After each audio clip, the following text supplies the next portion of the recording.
ಓಂ ಶ್ರೀ ಗುರು ಬಸವಲಿಂಗಾಯ ನಮಃ. ಎಲ್ಲ ಶರಣೆಯರ ಪಾದಾರವಿಂದಗಳಿಗೆ ನಮಿಸುತ್ತಾ, ಇಳಕಲ್ ಮಠಕ್ಕೆ ಇವತ್ತು ನಾನು ಬರ್ತಾ ಇರೋದು 2ನೇ ಸಾರಿ. ಈ ಪೂಜ್ಯರು ಬರೀ ಇಳಕಲ್ಲಕ್ಕಷ್ಟೇ ಅಲ್ಲ, ನಮ್ಮ ತಾಲೂಕಿನ ಸವದಿಯ ಮಠಕ್ಕೂ ಪೂಜ್ಯರಾಗಿರೋದರಿಂದ ನನಗೆ ಹೆಮ್ಮೆ. ನಮ್ಮ ಊರಲ್ಲೂ ಅವರು ಮಠಾಧೀಶರಾಗಿದ್ದಾರೆ ಅಂತ. ಹೋದ ಸಾರಿ ಅವರು ಸೌದಿಗೆ ಬಂದಾಗ ಫೋನ್ ಮಾಡಿದರು ಮತ್ತು ಇಲ್ಲಿ ಬರಬಹುದಾ ಅಂತ. ಹೀಗಾಗಿ ಅವರು ಮೊನ್ನೆ ಬಂದಾಗ ಹೇಳಿದರು, ಇಲ್ಲ ನೀವು ಇದಕ್ಕೆ ಬರ್ಬೋದಾ, ನಮ್ಮದೊಂದು ಕಾರ್ಯಕ್ರಮ ಮಾಡ್ತಾಯಿದ್ದೀವಿ, ಶರಣರ ಇಲ್ಲಿ ಶಿವಾನುಭವ ಕ್ಲಾಸ್ಗಳನ್ನು ಮಾಡ್ತಾಯಿದ್ದೀವಿ, ನೀವು ಬರ್ಬೋದಾ ಅಂತ ಕೇಳಿದಾಗ ಖಂಡಿತ ಬರ್ತೀನಿ ಅಜ್ಜವರು ಅಂತ ಹೇಳಿದೆ ನಾನು. ಆ ಪ್ರಕಾರ ನನಗೆ 2 ಕೆಲಸ ಇತ್ತು. ಯಾಕಂದರೆ ಈ ಶರಣರ ಶಿವಯೋಗ ಅಂತ ಒಂದು ಪುಸ್ತಕ ನಾನು ಬರೆದ ನಂತರ ಅದರ ಬಗ್ಗೆ ಅನೇಕ ಪೂಜ್ಯರು, ನಾಡಿನ ಮಠಾಧೀಶರೆಲ್ಲರೂ ಬಹಳ ಮೆಚ್ಚುಗೆಯನ್ನು ಕೊಟ್ಟರು. ಅದನ್ನು ನಾವು ಬೆಳಗಾವಿಯಲ್ಲಿ ನಮ್ಮ ನಾಗನೂರು ರುದ್ರಾಕ್ಷಿ ಮಠದ ಪೂಜ್ಯರ ಒಂದು ಸನ್ನಿಧಾನದಲ್ಲಿ ನಾವು ಅದನ್ನು ಬಿಡುಗಡೆ ಮಾಡಿದ್ವಿ. ನೋಡಿ, ಸುಮ್ಮನೆ ಒಂದು ಸ್ವಲ್ಪ ಆಲೋಚನೆ ಮಾಡಿ, ಒಂದು 2 ನಿಮಿಷ. 12ನೇ ಶತಮಾನದಲ್ಲಿ ಅನುಭವ ಮಂಟಪ ಅಂತ ಆಯಿತು. ನಾಡಿನಾದ್ಯಂತ, ದೇಶದಾದ್ಯಂತ, ಜಗತ್ತಿನಾದ್ಯಂತ ಅನೇಕ ಶರಣೆಯರು ಕನ್ನಡ ಭಾಷೆಯವ್ರಿಗೆ ಗೊತ್ತಿಲ್ಲ, ಆದರೂ ಅಲ್ಲಿ ಬಂದರು. ಈಗ ನನ್ನ ಈ ವ್ಯಾಖ್ಯಾನ ಆದ ನಂತರ ನಮ್ಮ ಊರಿಗೆ ನಾನು ಹೋಗ್ತೀನಿ. ಅವ್ರು ಹಾಗಲ್ಲ, ಅಲ್ಲೇ ಉಳ್ಕೊಂಡ್ಬಿಟ್ರು. ಅಂತಹ ಆಕರ್ಷಣೆ ಅವ್ರಿಗೇನಿತ್ತು? ತಮ್ಮ ಇಡೀ ಜೀವನವನ್ನು ವಚನ ಸಾಹಿತ್ಯದ ರಕ್ಷಣೆಗಾಗಿ, ನಮ್ಮೆಲ್ಲರನ್ನ ಒಂದು ಅವರ ವಚನಗಳ ಮೂಲಕ ನಮ್ಮ ಜೀವನವನ್ನು ಪಾವನವನ್ನು ಮಾಡಲಿಕ್ಕಾಗಿ ಅವರು ಉಳಿದುಕೊಂಡ್ರಲ್ಲ. ಹಾಗೆಯೇ ವಚನ ಸಾಹಿತ್ಯದ ರಕ್ಷಣೆಗಾಗಿ ತಾಯಂದಿರು ಭಾಳ ಜನ ಇದ್ದೀರಿ ಇಲ್ಲಿ. ಶರಣೆಯರು ವೀರ ವೀರಾಂಗನೆಯರಾಗಿ ಆ ದುಷ್ಟ ಬಿಜ್ಜಳನ ಸೈನಿಕದೊಂದಿಗೆ ಹೋರಾಡುತ್ತಾ ಎಲ್ಲಿಯ ಕಲ್ಯಾಣ, ಎಲ್ಲಿಯ ಉಳಿವಿ ಊಹಿಸ್ಕೊಳ್ಬೇಕು. ಆದರೆ ದುರಂತ ಏನಂದರೆ, ಅವರ ಬಲಿದಾನದ ನೆನಪು ನಮಗಾಗ್ತಾ ಇಲ್ಲ. ಅವರ ಕೊಟ್ಟ ವಚನಗಳನ್ನು ಓದೋಕೆ ನಮಗೆ ಸಮಯವಿಲ್ಲ. ಆ ವಚನಗಳ ಅರ್ಥವನ್ನು ಮಾಡಿಕೊಳ್ಳಲು ಕೂಡ ನಮಗೆ ಸಮಯವಿಲ್ಲ. ಯುವಕ ಯುವತಿಯರಂತೂ ಈ ಸಾಹಿತ್ಯದಿಂದ, ಈ ಧರ್ಮದಿಂದ ವಿಮುಖರಾಗ್ತಾ ಇದ್ದಾರೆ. ಹೀಗಾಗಿ ಪೂಜ್ಯರ ಆಶೀರ್ವಾದದಿಂದ, ಅನೇಕ ಮಠಾಧೀಶರ ಆಶೀರ್ವಾದದಿಂದ ನಾನೇನು ಮಾಡ್ತಾ ಇದ್ದೀನಿ ಅಂದರೆ, ಈ ಇಷ್ಟಲಿಂಗ ಅಂದರೆ ಏನು? ಇದೀಗ ಪೂಜ್ಯರು ನನಗೆ ಹೇಳಿದರು, ಶ್ರಾವಣದಲ್ಲಿ ಇಲ್ಲಿಯೇ 3 ದಿನ ನೀವು ಮಾಡಬೇಕು ಅಂತ. ಈ ಇಷ್ಟಲಿಂಗ ಅಂದರೆ ಏನು? ವೈಜ್ಞಾನಿಕ ಪರಿಕಲ್ಪನೆ ಏನು? 12ನೇ ಶತಮಾನದಲ್ಲಿ ಅದನ್ನು ಹೇಗೆ ಅವರು ಕಂಡುಹಿಡಿದ್ರು? ಸಿದ್ದರಾಮೇಶ್ವರರನ್ನು ಅಲ್ಲಂಪ್ರಭುಗಳು ಕರ್ಕೊಂಡು ಬಂದರು.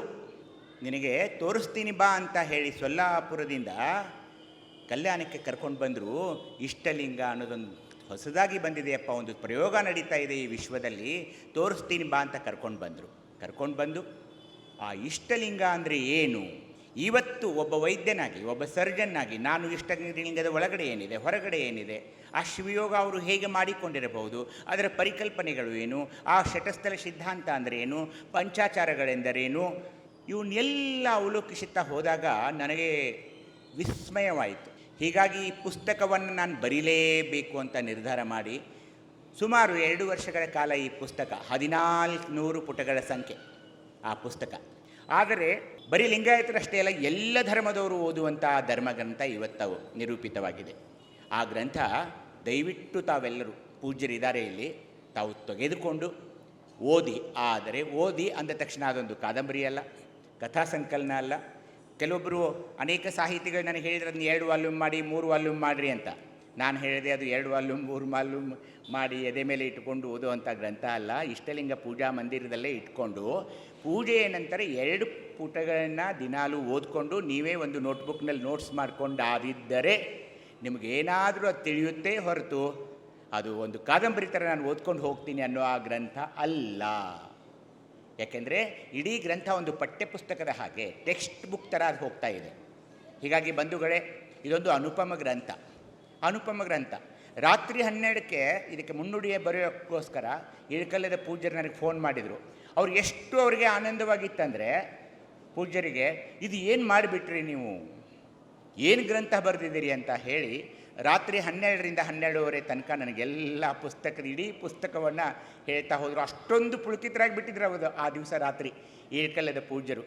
ಅದಕ್ಕೆ ನನಗೆ ಚಿಕ್ಕೋಡಿ ದೂರವಾದರೂ ಕೂಡ ಅವ್ರು ಕರೆದ ತಕ್ಷಣ ನನಗೆ ಬರೋಕ್ಕೆ ಅತ್ಯಂತ ಸಂತೋಷವಾಗುತ್ತೆ, ಸಂಭ್ರಮ ಅನಿಸುತ್ತೆ ಇಳಕಲ್ಲಿಗೆ ಬರೋಕ್ಕೆ. ನೀವು ಕರೆದಾಗಲೆಲ್ಲ ನಾನು ಬರ್ತೀನಿ ಅಂತ ನಾನು ಹೇಳಿ ಬಯಸ್ತೀನಿ. ಹಾಗೆಯೇ ಇವತ್ತು ನನಗೆ ಕೊಟ್ಟ ವಿಷಯ ಬಸವಾದಿ ಶರಣರ ಮಾನವೀಯ ಮೌಲ್ಯಗಳು ಅಂತ. ಮಾನವೀಯ ಮೌಲ್ಯಗಳು ಅಂದ ತಕ್ಷಣ ಹೆಣ್ಮಕ್ಳನ್ನ ಬಟ್ಟೆ ಅಂಗಡಿಗೆ ಬಿಟ್ಟು ಸೀರೆ ತೊಗೊಳಕ್ಕೆ ಬಿಟ್ಟರೆ ಆ ಅಂಚು ತೋರಿಸು, ಈ ದಡಿ ತೋರಿಸು, ಈ ಕಲರ್ ತೋರಿಸು, ಅದನ್ನು ತೆಗಿ, ಇದನ್ನು ತೆಗಿ, ಹಾಗೆ ಮಾನವೀಯ ಮೌಲ್ಯಗಳನ್ನ ನಾನು ಲಿಸ್ಟ್ ಮಾಡ್ತಾ ಕೂತ್ರೆ ಬೆಳಗಾಗಿಬಿಡುತ್ತೆ. ಯಾಕೆಂದರೆ ಮಾನವೀಯ ಮೌಲ್ಯಗಳ ಒಂದು ಇಡೀ ಯಾದಿಯನ್ನು ನಾವು ಮಾಡಬಹುದು ಹೊರತು ಅವು ಯಾರಲ್ಲಿವೆ ಹೇಳೋದೇನು ನಾನು ನನ್ನ ಹಿಡ್ಕೊಂಡೇ ಹೇಳ್ತಾ ಇದ್ದೀನಿ. ಮೌಲ್ಯಗಳನ್ನ ಚೆನ್ನಾಗಿ ಹೇಳ್ತಾ ಹೋಗ್ಬೋದು, 1 2 ದಯೆ ಇರಬೇಕು, ಕರುಣೆ ಇರಬೇಕು, ಅದು ಇರಬೇಕು, ಇದಿರಬೇಕು, ಎಲ್ಲ ಆಯಿತು, ಯಾರಲ್ಲಿರಬೇಕು? ಹೀಗಾಗಿ ಇಡೀ ಜಗತ್ತು ಅನೇಕ ದಾರ್ಶನಿಕರು, ಅನೇಕ ಸಂತರು, ಅನೇಕ ಸಾಧುಗಳು, ಅನೇಕ ಪೂಜ್ಯರು ಈ ಮೌಲ್ಯಗಳ ಬಗ್ಗೆ ಹೇಳಿದ್ದಾರೆ. ಆದರೆ ಬಸವಾದಿ ಶರಣರಿಗೂ ಮತ್ತು ಉಳಿದ ಧರ್ಮದ ದಾರ್ಶನಿಕರಿಗೂ ಏನು ಒಂದು ವ್ಯತ್ಯಾಸ ಇದೆ, ಅದನ್ನು ನಾವು ಅಭ್ಯಾಸ ಮಾಡಬೇಕು. ಏನು ವ್ಯತ್ಯಾಸ ಅಂದರೆ ನಾನು ಅತ್ಯಂತ ಸರಳವಾಗಿ ಹೇಳ್ತೀನಿ. ಏನು ವ್ಯತ್ಯಾಸ ಅಂದರೆ ಆಂತರಿಕ ಪಯಣ. ನಮ್ಮ ಶರಣರು, ನೀವು ಹೊರಗಡೆ ಜಗತ್ತೇ ಲೋಕದ ಡಂಕನ್ನು ನೀವೇ ಕೆತ್ತಿದ್ದುವಿರಿ, ಅದನ್ನು ಬಿಟ್ಟುಬಿಡಿ, ನಿಮ್ಮ ಒಳಗೆ ಹೋಗಿ ಇಷ್ಟಲಿಂಗದ ಪೂಜೆಯ ಮೂಲಕ ಆಂತರಿಕ ಪಯಣವನ್ನು ನೀವು ಮಾಡಿಕೊಳ್ತಾ ಹೋಗಿ, ಅದೇ ಒಂದು ದೊಡ್ಡ ಮಾನವೀಯ ಮೌಲ್ಯ, ಅದೇ ಒಂದು ದೊಡ್ಡ ಮಾನವೀಯ ಮೌಲ್ಯ. ಹೀಗಾಗಿ ಲಿಂಗಾಯತರಿಗೆ ಏನಂದರು? ಶ್ರೀಮತಿ ಅಂತ ಅನ್ನೋಲ್ಲ, ಶರಣ ಅಥವಾ ಶರಣೆ ಅಂತ. ಹಾಗಾದರೆ ಶರಣ ಅಂದರೆ ಯಾರು? ಎಲ್ರಿಗೂ ಶರಣ ಡಾಕ್ಟರ್ ನುಲಿ ಅನ್ಬಹುದಾ? ಇಲ್ಲ. ಶರಣ ಅಂದರೆ ಯಾರಂದರೆ, ಬಟ್ಟ ಬಯಲಲ್ಲಿ ಒಂದು ಶರದಿ ಹುಟ್ಟಿತ್ತು. ಹಡಪದ ಲಿಂಗಮ್ಮ ತಾಯಿ ಸ್ವಲ್ಪ ಲಕ್ಷ ಕೊಟ್ಟು ಕೇಳಿ. ಬಟ್ಟ ಬಯಲಲ್ಲಿ ಒಂದು ಶರದಿ ಹುಟ್ಟಿತ್ತು, ಆ ಶರದಿಯ ನಡುವೆ ಒಂದು ಕಮಲ ಹುಟ್ಟಿತ್ತು. ಆ ಕಮಲದ ನೆಲೆಯ ಕಾನಲರಿಯದೆ ತೊಳಲಿ ಬಳಲಿ ಜಗದೊಳಗೆ ನಚ್ಚು ಮಚ್ಚಿಗೊಳೆಗಾಗಿ ಚುಚ್ಚಡ ಪೂಜೆಗೆ ಸಿಲ್ಕಿ ಕುಲ ಛಲಕೆ ಕೊಂಡಾಡಿ ಭವಕ್ಕೆ ಗುರಿಯಾಗುವ ಮನುಜರ ಕಂಡು ನಾಚಿತ್ಯನ್ನ ಮನವು. ಆ ಮನದ ಬೆಂಬಳಿಗೊಂಡು ಹೋದವರೆಲ್ಲ ಮರುಳಾಗಿ ಹೋದರು. ಇದ ನೋಡಿ ನಾನು ಬಟ್ಟ ಬಯಲಲ್ಲಿ ನಿಂದು ನೋಡಿದಡೆ ಶರದಿ ಬತ್ತಿತ್ತು, ಕಮಲ ಕಾಣ ಬಂದಿತ್ತು. ಆ ಕಮಲ ವಿಕಾಸವಾಯಿತು, ಪರಿಮಳವೆಂಬ ವಾಸನೆ ತೀಡಿತ್ತು. ಆ ವಾಸನೆ ಬಿಡಿದು ಜಗದಾಸೆಯ ಹಿಂಗಿ ಮಾತು ಮಥನವ ಕೆಡಿಸಿ ಮಹಾಜ್ಯೋತಿಯ ಬೆಳಗಿನಲ್ಲಿ ಓಲಾಡುವ ಶರಣರ ಆಶೆ ರೋಷ ಪಾಶಕ್ಕೊಳಗಾಗದ ಈ ಜಗದ ಹೇಸಿಗಳೆತ್ತಬಲ್ಲರು. ಹೀಗಾಗಿ ಶರಣರಂದರೆ ಯಾರು ಅನ್ನೋದನ್ನು ತಾಯಿ ಬಹಳ ಚೆನ್ನಾಗಿ ಹೇಳ್ತಾರೆ. ನೀವು ಏನಾದರೂ ಶಿವಯೋಗವನ್ನು ಕಲಿಬೇಕು, ಶಿವಯೋಗದಲ್ಲಿ ಮುಂದುವರಿಬೇಕಂದ್ರೆ ದಯವಿಟ್ಟು ಹಡಪದ ಲಿಂಗಮ್ಮನವರ ವಚನಗಳನ್ನು ಓದಬೇಕು ತಾಯಂದರೆ. ಅವಳು ಏನು ಹೇಳ್ತಿದ್ದಾಳೆ ಈ ವಚನದಲ್ಲಿ? ಶರಣರು ಬರುವ ಮೊದಲು ಒಂದು ಸಾಗರವಿತ್ತು, ಆ ಸಾಗರದ ನಡುವೆ ಒಂದು ಕಮಲದ ಪುಷ್ಪವು ಹುಟ್ಟಿತ್ತು.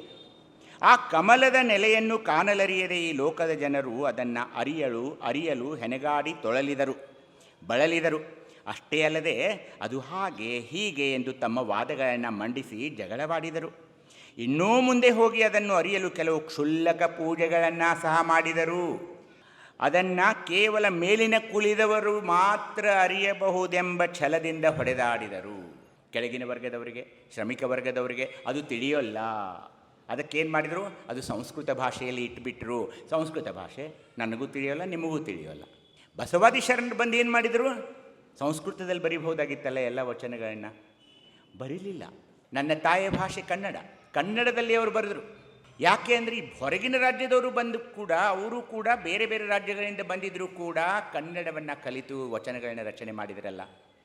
ಅಷ್ಟೇ ಅಲ್ಲ, ನಿಮಗೆ ಆಶ್ಚರ್ಯವಾಗಬಹುದು, ಶಿವಯೋಗದ ಪುಸ್ತಕ ಬರೆಯುವಾಗ ನಾನು ನೋಡಿಕೊಂಡೆ, ಕನ್ನಡ ವರ್ಣಮಾಲೆಯ ಎಲ್ಲ 52 ಅಕ್ಷರಗಳನ್ನು ನಮ್ಮ ದೇಹದಲ್ಲಿ ಅವರು ಕೊಡ್ತಾ ಹೋಗ್ತಾರೆ. ಭಕ್ತ ಸ್ಥಳದಲ್ಲಿ 4 ದಳದ ಕಮಲ ಹೂ, ಅಲ್ಲಿ ವ ಶ ಶ ಹಾಗೆ ಮುಂದೆ ಹೋಗೋದು, ಹೀಗೆ ಎಲ್ಲ ಮೇಲಿನ ತನಕ ನೀವು ಹೋಗೋ ತನಕ ಎಲ್ಲ ಚಕ್ರಗಳಲ್ಲಿ 4, 6, 10, 12, 16 ಹೀಗೆ 52 ಕನ್ನಡ ವರ್ಣಮಾಲೆಯ ಅಕ್ಷರಗಳನ್ನ ಏನು ಕೊಡೋದಿದೆಯಲ್ಲ, ಕನ್ನಡದ ಮೇಲಿರುವ ಅವರ ಅಪಾರ ಪ್ರೀತಿಯನ್ನು ನಾವು ಗಮನಿಸಬೇಕು. ಅಷ್ಟೇ ಅಲ್ಲ, ಕೆಲವೊಂದು ವಿಷಯಗಳನ್ನು ನಿಮಗೆ ಹೇಳಿದಾಗ ಆಶ್ಚರ್ಯವಾಗುತ್ತೆ. ಏನಂದರೆ ಈ ಕೈ ಬೆರಳುಗಳಲ್ಲಿ, ಕಾಲು ಬೆರಳುಗಳಲ್ಲಿ, ಈ 2 ಭುಜಗಳಲ್ಲಿ ಅಕ್ಷರಗಳನ್ನು ಕೊಟ್ಟರು. ನಮ್ಮ ವೈದ್ಯ ಸಂಗಣ್ಣ ಅನ್ನೋರು ಆ ಅಕ್ಷರಗಳನ್ನು ಅಂದರೆ ಏನು, ಪ್ರತಿ ಜೀವಕೋಶದಲ್ಲಿ ಲಿಂಗಗಳನ್ನು ಕೊಡ್ತಾ ಹೋಗಿ ಲಿಂಗಾಂಗ ಸಾಮರಸ್ಯ ಅಂತ ಹೊಸ ಒಂದು ಶಬ್ದವನ್ನು ಹೇಳಿದರು. ಈ ಲಿಂಗಾಂಗದೊಳಗೆ ಲಿಂಗಾಂಗ ಸಾಮರಸ್ಯವನ್ನು ನಾನು ಹೇಗೆ ಪಡಿಬೇಕು ಅನ್ನೋದನ್ನು ಶಟಸ್ಥಲ ಸಿದ್ಧಾಂತದ ಮೂಲಕ ಹೇಳ್ತಾ ಹೋದರು. ಹೇಗೆ? ಭಕ್ತಸ್ಥಲ. ಈಗ ನಾನು ಇಷ್ಟಲಿಂಗ ಪೂಜೆ ಮಾಡಿಕೊಳ್ಬೇಕು. ಕೆಳಗೆ ಕೂತ್ಕೊಳ್ತೀರಾ. ಒಂದನೇ ತತ್ವ ಏನು? ಪೃಥ್ವಿ. ಆರಂಭವಾಯ್ತು ನೋಡಿ. ಎಡಕರ ಹಸ್ತದಲ್ಲಿ ಇಷ್ಟಲಿಂಗವನ್ನು ಇಟ್ಕೊಳ್ತೀರಾ. ಎರಡನೇದೇನು ಮಾಡ್ತೀರೀಗ? ಸಜ್ಜನೆಯಾಗಿ ಮಜ್ಜನ ಕೆರೆವೆ ಶಾಂತಳಾಗಿ ಪೂಜೆ ಮಾಡುವೆ ಅಂತ ಹೇಳ್ತೀರಿ. ಎರಡನೇದೇನು? ಜಲತತ್ವ. ಹಾಗೇನೋ ಒಂದು ದೀಪನೋ ಏನೋ ಹಚ್ಚಿರ್ತೀರ, ಅದು ಅಗ್ನಿತತ್ವ. ನಮಃ ಶಿವಾಯ ಓಂ ಬಸವ ಅನ್ನೋದು ಮಂತ್ರ, ವಾಯು, ಉಸಿರಾಟ, ಅದು ಜಂಗಮ ತತ್ವ, ಜಂಗಮಲಿಂಗ. ಯಾವುದರಿಂದ ಹೇಳ್ತೀರಿ? ಕಂಠ, ವಿಶುದ್ಧಿ ಚಕ್ರ, ಅಲ್ಲಿರುವ ಪ್ರಸಾದಲಿಂಗ. ಯಾವುದರಿಂದ ಅದನ್ನು ನೋಡ್ತಾ ಇದ್ದೀರಿ ನೀವು? ಆ ಇಷ್ಟಲಿಂಗವನ್ನು ಯಾವುದರಿಂದ ನೋಡ್ತಾ ಇದ್ದೀರಿ? ಮಹಾಲಿಂಗ, ಆಜ್ಞಾಚಕ್ರದಲ್ಲಿರುವ ಮಹಾಲಿಂಗದಿಂದ ನೋಡ್ತಾ ಇದ್ದೀರಿ. ಈ Mahalinga how to open the third eye ಅಂತ ಇಡೀ ಜಗತ್ತೇ ಇವತ್ತು ಅನೇಕ ಯೂಟ್ಯೂಬ್ಗಳನ್ನು ನೀವು ನೋಡಬಹುದು. How to open third eye, ಮೂರನೇ ಕಣ್ಣನ್ನು ಹೇಗೆ ತೆಗಿಬೇಕು ಅನ್ನೋದನ್ನು ನೀವು ನೋಡ್ಬೋದು. ಆದರೆ ನಮ್ಮ ಶರಣರು ಅಂದಿನ ದಿನಗಳಲ್ಲಿ ಹೇಗೆ ಅವರಿದ್ನೆಲ್ಲ ಕಂಡು ಹಿಡಿದ್ರು ನನಗೆ ಗೊತ್ತಿಲ್ಲ. ನನಗೊಮ್ಮೊಮ್ಮೆ ಹುಚ್ಚಿಡ್ದಂಗೆ ಆಗುತ್ತೆ, ಹಾಗೆ ಇದನ್ನೆಲ್ಲ ಇವರು ಕಂಡು ಹಿಡಿದಿರ್ಬೋದು ಅಂತ. ಈ ಮಹಾಲಿಂಗವೇ ಒಂದು ದೊಡ್ಡ ಮಹಾದ್ವಾರ ನಿಮ್ಮ ಅಂತರಕ್ಕೆ ಇಳಿಯಲು. ಇಷ್ಟಲಿಂಗವನ್ನು ನಾನು ನಿರೀಕ್ಷಣೆ ಮಾಡುವಾಗ ಆ ಮಹಾಲಿಂಗದ ಮುಖಾಂತರವೇ ನಾನು ಅದನ್ನು ನೋಡ್ತಾ ಇದ್ದೀನಿ. ಅದರಿಂದಲೇ ನಾನು ಏನು ಮಾಡ್ತೀನಿ? ಈ ಮಹಾಲಿಂಗಕ್ಕೆ ನಾನು ಬೇಡ್ಕೊಳ್ತಾ ಇದ್ದೀನಿ, ನನ್ನನ್ನು ನೀನು ಆಚಾರಲಿಂಗಕ್ಕೆ ಕರೆದುಕೊಂಡು ಹೋಗು, ನನ್ನನ್ನು ನೀನು ಗುರುಲಿಂಗಕ್ಕೆ ಕರ್ಕೊಂಡು ಹೋಗು, ನನ್ನನ್ನು ನೀನು ಜಂಗಮಲಿಂಗಕ್ಕೆ ಕರ್ಕೊಂಡು ಹೋಗು, ಶಿವಲಿಂಗಕ್ಕೆ ಕರ್ಕೊಂಡು ಹೋಗು, ಪ್ರಸಾದಲಿಂಗಕ್ಕೆ ಕರ್ಕೊಂಡು ಹೋಗು. ಮಹಾಲಿಂಗದಿಂದ ಮುಖಾಂತರ, ಯಾಕಂದರೆ ಅದು ಮೂರನೆಯ ಕಣ್ಣು. ಅಲ್ಲಿಂದಲೇ ನಾನು ಒಳಗೆ ಪ್ರವೇಶ ಪಡಿಬೇಕು. ಹಾಗೆಯೇ ಮೇಲಿರುವ ಸಹಸ್ರಾರ ಚಕ್ರದಲ್ಲಿರುವ ನಿಷ್ಕಲಲಿಂಗ, ನಿಶೂನ್ಯಲಿಂಗ, ನಿರಂಜನಲಿಂಗ, ಅನುಲಿಂಗ, ಇಡೀ ಮಸ್ತಿಷ್ಕದಲ್ಲಿರುವ ಎಲ್ಲ ಲಿಂಗಗಳನ್ನು ನನಗೆ ದರ್ಶನ ಮಾಡಿಸುವುದೂ ಕೂಡ ಮೂರನೆಯ ಕಣ್ಣನಲ್ಲಿರುವ ಆಜ್ಞಾಚಕ್ರದಲ್ಲಿರುವ ಮಹಾಲಿಂಗ ಅನ್ನೋದನ್ನು ಈ ಶರಣರು ನಮಗೆ ಹೇಳಿ, ಈ ಚಕ್ರಗಳು, ಈ ಲಿಂಗಗಳು ಒಂದೊಂದು ಸ್ಥಳದಲ್ಲಿ. ಈ ಪುಸ್ತಕ ಯಾಕೆ ದಪ್ಪಾಗ್ತಾ ಹೋಗುತ್ತೆ ಅಂದರೆ, ಒಂದೇ ದಿವಸದಲ್ಲಿ ನಾನು ಶರಣರ ಶಿವಯೋಗವನ್ನು ಮಾಡ್ಕೊಂಡು ಬಿಡ್ತೀನಿ, ನಾನು ಶಿವಯೋಗಿ ಆಗಿಬಿಡ್ತೀನಿ ಅನ್ನೋದು ಯಾರಾದರೂ ಅಂದರೆ ಅದು ತಪ್ಪಾಗುತ್ತೆ. ಭಕ್ತಸ್ಥಳ ಹಿಡ್ಕೊಂಡು ಮೇಲಿನ ತನಕ ಆಜ್ಞಾಚಕ್ರ ಐಕ್ಯಸ್ಥಳ ತನಕ ನೀವೇನು ಹೋಗ್ತೀರಲ್ಲ, 9 ಸ್ಥಳ. ಎಲ್ಲಿಗೆ? ನೀವು ನಿರಂಜನ ಲಿಂಗಕ್ಕೆ ಹೋದಾಗ 9 ಸ್ಥಳ ಆಗ್ತವೆ. 9 ಪ್ರತಿ ಸ್ಥಳದಲ್ಲಿ 24 ಸಕಿಲಗಳನ್ನು ಹೇಳ್ತಾ ಹೋಗ್ತಾರೆ ಬಂಧುಗಳೇ. ಅಲ್ಲಿರುವ ಲಿಂಗ ಯಾವುದು, ಅಲ್ಲಿರುವ ಶಕ್ತಿ ಯಾವುದು, ಅಲ್ಲಿರುವ ಭಕ್ತಿ ಯಾವುದು, ಅಲ್ಲಿರುವ ಆಕೃತಿ ಯಾವುದು, ಅಲ್ಲಿರುವ ಹಸ್ತ ಯಾವುದು, ಅಲ್ಲಿರುವ ವರ್ಣ ಯಾವುದು. ನೀವು ಎಲ್ಲಿ ತನಕ ಈ 24 ಸಕಿಲಗಳನ್ನು ಪ್ರತಿ ಸ್ಥಳದಲ್ಲಿ ಅಭ್ಯಸನ ಮಾಡೋದಿಲ್ವೋ ಈ ಶಿವಯೋಗ ತಿಳಿಯಲು. ಅದಕ್ಕೇನು ಮಾಡಬೇಕಂದ್ರೆ, ಇದು ಪಠ್ಯಪುಸ್ತಕ. ಪ್ರತಿ ಸ್ಥಳದಲ್ಲಿ ನಿಂತು ಆ 24 ಸಕಿಲಗಳ ಮೂಲಕ ನಾನು ಭಕ್ತಸ್ಥಳ 1 ತಿಂಗಳು ಭಕ್ತಸ್ಥಳದಲ್ಲಿ ನಿಲ್ಕೋಬೇಕು. ಎಲ್ಲಿ ನಿಮಗೆ ಆ ಭಕ್ತಸ್ಥಳದಲ್ಲಿ ಆಚಾರ ಲಿಂಗದ ಅಂದರೆ ಪಂಚಾಚಾರಗಳು ಬರ್ತಾ ಇವೆ, ಸ್ವಲ್ಪ ನಿಮಗೆ ಹೌದು ನನಗೆ ಈಗ ಭಕ್ತಸ್ಥಳದಲ್ಲಿ ನೆಲೆ ನಿಲ್ಲಲು ಅನುಕೂಲವಾಗ್ತಾ ಇದೆ ಅಂದಾಗ, ಒಂದು ಕಾನ್ಫಿಡೆನ್ಸ್ ಬಂದಾಗ ನೆಕ್ಸ್ಟ್ ನೀವು ಮುಂದಿನ ಸ್ಥಳಕ್ಕೆ ಹೋಗಬೇಕಾಗ್ತಾ ಇದೆ. ಇದು ಸೋಪಾನ. ಅಲ್ಲೆಲ್ಲೋ ನಾನು ಒಳಗಡೆ ನೋಡಿದ್ದು ನೋಡಿರಿ, ನೀವು ಇಲ್ಲಿ ನೋಡಿದೆ, ಮಠದಲ್ಲಿ ಒಳಗಡೆ ಇದೆ ಭಕ್ತಸ್ಥಳ, ಮಹೇಶ ಸ್ಥಳ, ಪ್ರಸಾದಿ ಸ್ಥಳ. ಅಂದರೆ ಈ ಶಟಸ್ಥಲ ಸಿದ್ಧಾಂತದಿಂದ ಮನುಷ್ಯ ಹೇಗೆ ಶಿವನಾಗಬೇಕು ಅನ್ನೋದನ್ನು ಅತ್ಯಂತ ಸರಳವಾಗಿ ಹೇಳಿದರು. ಯಾರ ಮಧ್ಯೆ ಹೊರ್ತೀರಿ ಇದರಲ್ಲಿ? ನೀವು ಕಾಶಿಗೆ ಹೋಗ್ತೀರಾ, ಸೋಮನಾಥ್ ಹೋಗ್ತೀರಾ, ಎಲ್ಲೋ ಹೋಗ್ತೀರಿ, ಅಲ್ಲ ಪೂಜಾರಿಗೆ ಹೇಳಬೇಕು, ನೀವೇನು ಬೇಡ್ಕೊಳ್ಳೋದು ಅವ್ನು ಬೇಡ್ಕೋಬೇಕು. ಯಾರಿಗೆ? ಆ ಲಿಂಗಕ್ಕೆ. ಇಲ್ಲಿ ನೀವೆಲ್ಲೂ ಹೋಗಬೇಕಾಗಿಲ್ಲ ರೀ, ಎಲ್ಲೂ ಹೋಗಬೇಕಾಗಿಲ್ಲ. ಮನೆಯಲ್ಲೇ ಏಕಾಂತದಲ್ಲಿ ಕುಳಿತುಕೊಂಡು ನಿಮ್ಮ ಎದೆ ಮೇಲಿರುವ ಲಿಂಗವನ್ನು ನಿರೀಕ್ಷಣೆ ಮಾಡೋದನ್ನಷ್ಟೇ ಹೇಳಿಕೊಟ್ರು. ಯಾಕೆ ಅಂದರೆ ಯಾವ ಯಾವ ಲಿಂಗಗಳು ನನ್ನ ದೇಹದಲ್ಲಿವೆಯಲ್ಲ ಅವೇ ಲಿಂಗಗಳು ಆ ಇಷ್ಟಲಿಂಗದಲ್ಲೂ ಕೂಡ ಇವೆಯಲ್ಲ. ಅಂದರೆ ನಾನು ಯಾರನ್ನು ಪೂಜಿಸ್ತಾ ಇದ್ದೀನಿ? ನನ್ನನ್ನು ನಾನೇ ಪೂಜಿಸ್ಕೊಳ್ಳೋದೇನಿದೆಯಲ್ಲ, ಅದೇ ಈ ಲಿಂಗವಂತ ಧರ್ಮದ ಒಂದು ದೊಡ್ಡ ಹೃದಯ. ನನ್ನನ್ನು ನಾನು ಪೂಜಿಸ್ಕೊಳ್ಳೋದು ನೋಡಿ ಬೈಲಾರ ಬಸವಲಿಂಗ ದೇವರು ಅಂತ ಒಂದೇ ವಾಕ್ಯ ಹೇಳ್ತಾ ಇದ್ದೀನಿ ನಮಗೆ. ಗುದ ಮಂದಿರದೊಳಗೆ ಆಚಾರ ಲಿಂಗವನ್ನಿಟ್ಟು ನಾನು ಅರ್ಚಿಸುವೆ ಅಂತ ಹೇಳುವಾಗ, ಯಾರಾದರೂ ಯಾವ ಧರ್ಮದಲ್ಲಾದರೂ ಗುದ ಮಂದಿರದಲ್ಲಿ ಲಿಂಗವನ್ನು ಸ್ಥಾಪಿಸ್ತಾರ? ಆದರೆ ಎಷ್ಟೊಂದು ವಿಜ್ಞಾನಿಗಳು, ಹೇಗೆ ವೈದ್ಯಕೀಯ ಪರಿಜ್ಞಾನ ಇವರು ಹೊಂದಿದ್ರಂದರೆ, ಈಗ ಮಲ ವಿಸರ್ಜನೆ 5 ದಿನ ಆಗದಿದ್ದರೆ ಏನು ಗತಿಯಾಗುತ್ತೆ ರೀ ನಮ್ಮದು? ಏನಾಗುತ್ತೆ ಹೇಳಿ? ನನ್ನ ಹತ್ರ ಓಡಿ ಬರ್ತೀರಿ ನೀವು, 5 ದಿನ ಆಯ್ತು ರೀ ಡಾಕ್ಟ್ರೇ ಹೊಟ್ಟೆ ಉಬ್ಬಿಸ್ಕೊಂಡಿದೆ ಅಂತ. ಆದರೆ ಅದೇ ಆಚಾರಲಿಂಗದವನ್ನು ನೀವು ಪೂಜೆಯನ್ನು ಅರ್ಚನೆಯನ್ನು ಮಾಡುವಾಗ ಸರಾಗವಾಗಿ ಮಲವಿಸರ್ಜನೆಯಾಗೋದು, ಮೂಳೆವ್ಯಾಧಿ ಆಗದೇ ಇರೋದು, ಫಿಶರ್ ಆಗದೇ ಇರೋದು, ಪೈಲ್ಸ್ ಆಗೋದು, ಇವೆಲ್ಲವನ್ನು ಆ ತತ್ವಗಳು ಹೇಳ್ತಾ ಹೋಗ್ತವೆ. ಹಾರ್ಟ್ ಅಟ್ಯಾಕ್ ಆಗಬಾರ್ದಾಗಿದ್ದರೆ ನಾನು ಜಂಗಮಲಿಂಗವನ್ನು ಆರಾಧಿಸಬೇಕು, ಥೈರಾಯ್ಡ್ ಸಮಸ್ಯೆ ಆಗಬಾರ್ದಿದ್ದರೆ ನಾನು ಪ್ರಸಾದಿಲಿಂಗವನ್ನು ಆರಾಧಿಸಬೇಕು, ಕ್ಯಾಟರಾಕ್ಟ್ ಆಪರೇಷನ್ ಆಗಬಾರ್ದು, ದೃಷ್ಟಿ ದೋಷ ನಿವಾರಣೆ ಆಗಬೇಕಾದ್ರೆ ಈ ಮಹಾಲಿಂಗವನ್ನು. This is all science. Without any doubt, I can tell you today on from this dais that this is all science. ಅವರೆಲ್ಲ ಸೈಂಟಿಸ್ಟೇ ಆಗಿದ್ದರು, ಸೈನ್ಸವನ್ನು ಬಲ್ಲವರಾಗಿದ್ದರು. ಹೀಗಾಗಿ ಶಿವಯೋಗ ಅನ್ನೋದು nothing but it is A science. ಅದಕ್ಕೆ ಪೂಜ್ಯರಲ್ಲಿ ವಿನಂತಿ, ಎಲ್ಲ ಪೂಜ್ಯರಲ್ಲಿ, ನಮ್ಮ ಇಳಕಲ್ ಪೂಜ್ಯರನ್ನ ಬಿಟ್ಟು ನಾನು ಹೇಳ್ತೇವೆ, ಯಾಕಂದ್ರೆ ನನಗೆ ಉಳಿದ ಪೂಜ್ಯರದಷ್ಟು ಪರಿಚಯ ಇಲ್ಲ. ದಯವಿಟ್ಟು ಈ ಗ್ರಂಥವನ್ನು ಓದಿ ಶಿವಯೋಗವನ್ನು ನಮ್ಮ ಭಕ್ತರಲ್ಲಿ ಬಿತ್ತರಿಸಬೇಕಾಗ್ತಾ ಇದೆ. ಆ ಬಸವಾದಿ ಶರಣರ ಒಂದು ಮೌಲ್ಯಗಳನ್ನು ನೀವು ಅರ್ಥ ಮಾಡಿಕೊಳ್ಳಬೇಕು, ಕಲಿಬೇಕು. ಅಂದರೆ ಯಾರಿಗೆ ಬಸವಾದಿ ಶರಣರ ಮೌಲ್ಯಗಳು ಗೊತ್ತಿರಲಿಲ್ವೋ ಅವ್ರಿಗೆ ಶಿವಯೋಗ ಹೇಗೆ ಮಾಡ್ಕೊಳ್ಳೋಕೆ ಬರುತ್ತೆ ಅಲ್ವಾ?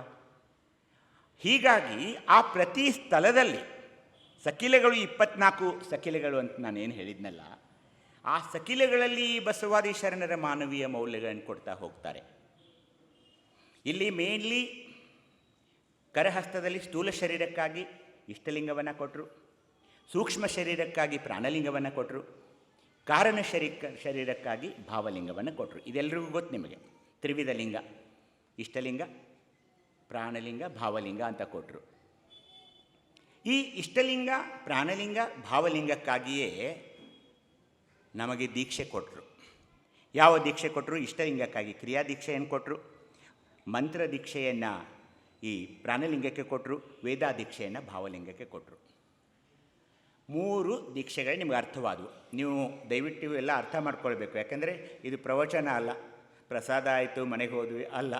ನೀವು ಇದೆಲ್ಲ ಸೈನ್ಸ್ ಇದೆ, ನಿಮಗೆ ಕಷ್ಟ ಆಗ್ಬೋದು. ನಿಮಗೇನಾದರೂ ತಿಳಿದಿದ್ರೆ ನನ್ನ ನಡು ನಿಲ್ಲಿಸಿ ಕೇಳಿ, ಆದರೆ ಹಾಗೆ ಹೋಗಬೇಡಿ ಮನೆಗೆ. ಹೀಗಾಗಿ ಕ್ರಿಯಾದೀಕ್ಷೆ, ಮಂತ್ರದೀಕ್ಷೆ, ವೇದಾದೀಕ್ಷೆ. ಆದರೆ ಕೆಳಗಡೆ ಮತ್ತೆ 7 ದೀಕ್ಷೆಗಳನ್ನು ಕೊಡ್ತಾ ಹೋಗ್ತಾರೆ. ಕ್ರಿಯಾದೀಕ್ಷೆಯಲ್ಲಿ ಆಜ್ಞಾದೀಕ್ಷೆ, ಉಪಮಾದೀಕ್ಷೆ, ಸ್ವಸ್ತಿಕಾರೋಹಣ ದೀಕ್ಷೆ, ಕಳಶಾಭಿಷೇಕ ದೀಕ್ಷೆ, ವಿಭೂತಿಧಾರಣೆ ದೀಕ್ಷೆ, ಲಿಂಗಾಯತ ದೀಕ್ಷೆ, ಲಿಂಗ ಸ್ವಾಯತ್ತ ದೀಕ್ಷೆ ಅಂತ ಕೊಡ್ತಾರೆ. ಮಂತ್ರದೀಕ್ಷೆಯಲ್ಲಿ ಸಮಯ, ನಿಸ್ಸಂಸಾರ, ನಿರ್ವಾಣ, ತತ್ವದೀಕ್ಷೆ, ಆಧ್ಯಾತ್ಮ ದೀಕ್ಷೆ, ಅನುಗ್ರಹ ದೀಕ್ಷೆ, ಸತ್ಯಶುದ್ಧ ದೀಕ್ಷೆ ಅಂತ ಕೊಡ್ತಾರೆ. ವೇದಾದೀಕ್ಷೆಯಲ್ಲಿ ಏಕಾಗ್ರಚಿತ್ತ, ದೃಢವ್ರತ, ಪಂಚೇಂದ್ರಿಯಾರ್ಪಿತ ದೀಕ್ಷೆ, ಅಹಿಂಸಾ ದೀಕ್ಷೆ, ಲಿಂಗನಿಷ್ಠಾ ದೀಕ್ಷೆ, ಮನೋರ್ಲಯ ದೀಕ್ಷೆ, ಸದ್ಯೋನ್ಮುಕ್ತಿ ದೀಕ್ಷೆ ಅಂತ ಕೊಡ್ತಾರೆ. ಈಗ ದೀಕ್ಷೆ ಕೊಡಬೇಕಲ್ಲ ನಮ್ಮ ಮಕ್ಕಳಿಗೆ. ಒಬ್ಬ ಬ್ರಾಹ್ಮಣರು ಮುಂಜುವಿ ಮಾಡಲ್ಲದೆ ಒಬ್ಬ ಹುಡುಗನ ಬಿಡ್ತಾರೇನು ನೋಡ್ರಿ? ಬಿಡ್ತಾರೇನು? ಒಬ್ಬ ಮುಸ್ಲಿಮ ಮಸೂದೆಗೆ ಹೋಗದೆ ಇರೋದು, ದರ್ಗಾಕ್ಕೆ ಹೋಗದೆ ನಮಾಜ್ ಮಾಡದೇ ಇರೋ ನೋಡ್ತೀರಿ ನೀವು? ಇಲ್ಲ. ನಮ್ಮಲ್ಲೇನಾಗಿದೆ? ದೀಕ್ಷೆ ಇಲ್ಲ, ಎದೆ ಮೇಲೆ ಲಿಂಗ ಇಲ್ಲ, ಲಿಂಗವಿಲ್ಲದ ಲಿಂಗಾಯತರು ಹುಟ್ಕೊಂಡು ಬಿಟ್ಟಿದ್ದಾರೆ. ಇದು ಒಂದು ದುರಂತ ಸ್ಥಿತಿ ಅಲ್ವೇ? ಎಲ್ಲರ ಮೇಲೆ ಗುರುತರವಾದ ಜವಾಬ್ದಾರಿ ಇದೆ ಇವತ್ತು. ನಮ್ಮ ಮಕ್ಕಳು ಅಧೋಗತಿಗೆ ಹೋಗಬಾರ್ದು, ಅವರು ಬೇರೆ ಪಥದಲ್ಲಿ ಹೋಗಬಾರ್ದು. ಅಂದರೆ ಇಷ್ಟಲಿಂಗ ಒಂದೇ ನಮಗೆ ಇವತ್ತು ಕಂಡುಬರುವ ಒಂದು ಉಪಾಯ, ತಂತ್ರ ಅಂತ ನನಗನ್ನಿಸ್ತಾ ಇದೆ. ಅದಕ್ಕೆ ತಾಯಂದಿರೇ, ನಾನು ಇವ್ರಿಗೆ ಹೆಚ್ಚು ಒತ್ತು ಕೊಟ್ಟು ಹೇಳೋಲ್ಲ, ನಿಮ್ಮ ಮೇಲೆ ಭಾಳ ಜವಾಬ್ದಾರಿ ಇದೆ. ನಾನು ಹೇಗೆ ಈ ಮಾರ್ಗದಲ್ಲಿ ಬಂದೆ ಅಂದರೆ, ನನ್ನ ತಾಯಿ, ನನ್ನ ತಂದೆ ತಮ್ಮ ಸುಮ್ಮನೆ ಮುಂದೆ ಕುಣಿಸ್ಕೋತಿದ್ರು. ಅವ್ರ ಮುಂದೆ ಕೂತ್ಕೊಂಡು ಒಂದು ರುದ್ರಾಕ್ಷಿ ಕೊಟ್ಟು ಕುಡಿಸ್ಬಿಡ್ತಿದ್ರು ಅವರು. ನಂತರ ನನಗೆ ಜ್ಞಾನ ತಿಳಿದ ನಂತರ ಲಿಂಗ ಪೂಜೆ ಅದು ಇದು ಎಲ್ಲ ಆರಂಭವಾಯಿತು. ಹೀಗಾಗಿ ಮಕ್ಕಳು ಎದೆ ಮೇಲೆ ಲಿಂಗ ಹಾಕಿ. ಯಾಕೆ ಹೇಳ್ತೀನಿ ಕೇಳಿ. ಯಾಕೆ ಹಾಕ್ತೀನಿ ಅಂದರೆ, ಇದು ಏನು ಲಿಂಗ ಅಂತ ನಾವೇನು ಹಾಕ್ಕೋತೀವಲ್ಲ ಎದೆ ಮೇಲೆ, ಇವತ್ತು ನಾನು ಮಾತಾಡ್ತಾ ಇದ್ದೀನಿ. ನಾನು ಮಾತಾಡೋದು ನಾನಲ್ಲ, ನನ್ನ ಲಿಂಗಯ್ಯ. ಪೂಜ್ಯರು ನನಗೆ ಪ್ರಸಾದ ತಗೋ ಅಂತ ಹೇಳ್ತಾರೆ. ಆ ಪ್ರಸಾದ ಲಿಂಗಯ್ಯನಿಗೆ ಮೊದಲು ಅರ್ಪಿಸಿ ನಾನು ಅದನ್ನು ಸ್ವೀಕರಿಸ್ತೀನಿ. ಈ ವಚನಗಳ ಸಾಹಿತ್ಯವನ್ನೇ ನಿಮಗೆ ಹೇಳ್ತಾ ಇದ್ದೀನಿ ನಾನು.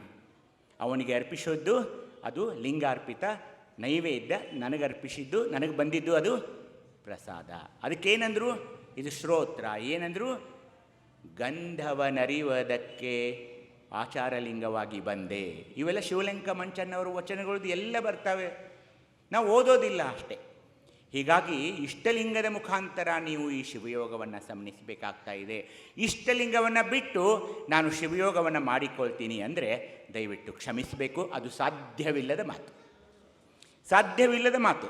ಅದಕ್ಕೆ ಆ ಇಷ್ಟಲಿಂಗವೆಂದರೆ ಏನು, ಅದರಲ್ಲಿ ಏನು ಮಾಡಿದ್ದಾರೆ ಅದನ್ನು ನಾನು ಶ್ರಾವಣದಲ್ಲಿ ಬಂದು 3 ದಿನ ಇಲ್ಲೇ ಇದ್ದು ನಿಮಗೆ ಅದು ಮೊದಲನೇ ದಿವಸ ಇಷ್ಟಲಿಂಗ ಅಂದರೆ ಏನೇ ಅಂತ ಹೇಳ್ತೀನಿ, 2ನೇ ದಿವಸ ಲಿಂಗಾನುಸಂಧಾನವನ್ನು ಹೇಗೆ ನೀವು ಮಾಡ್ಕೊಳ್ಬೇಕು ಅನ್ನೋದು ಹೇಳ್ತೀನಿ, 3ನೇ ದಿನ ಶಿವಯೋಗವನ್ನು ಇಲ್ಲಿ ಕೂತ್ಕೊಂಡು ನಿಮಗೆ ಕಲಿಸ್ತೀನಿ. ಹೇಗೆ ಇದೆ ಮಹಿಮಾ ಅಂತ ಇಟ್ಕೊಳ್ಳಿ.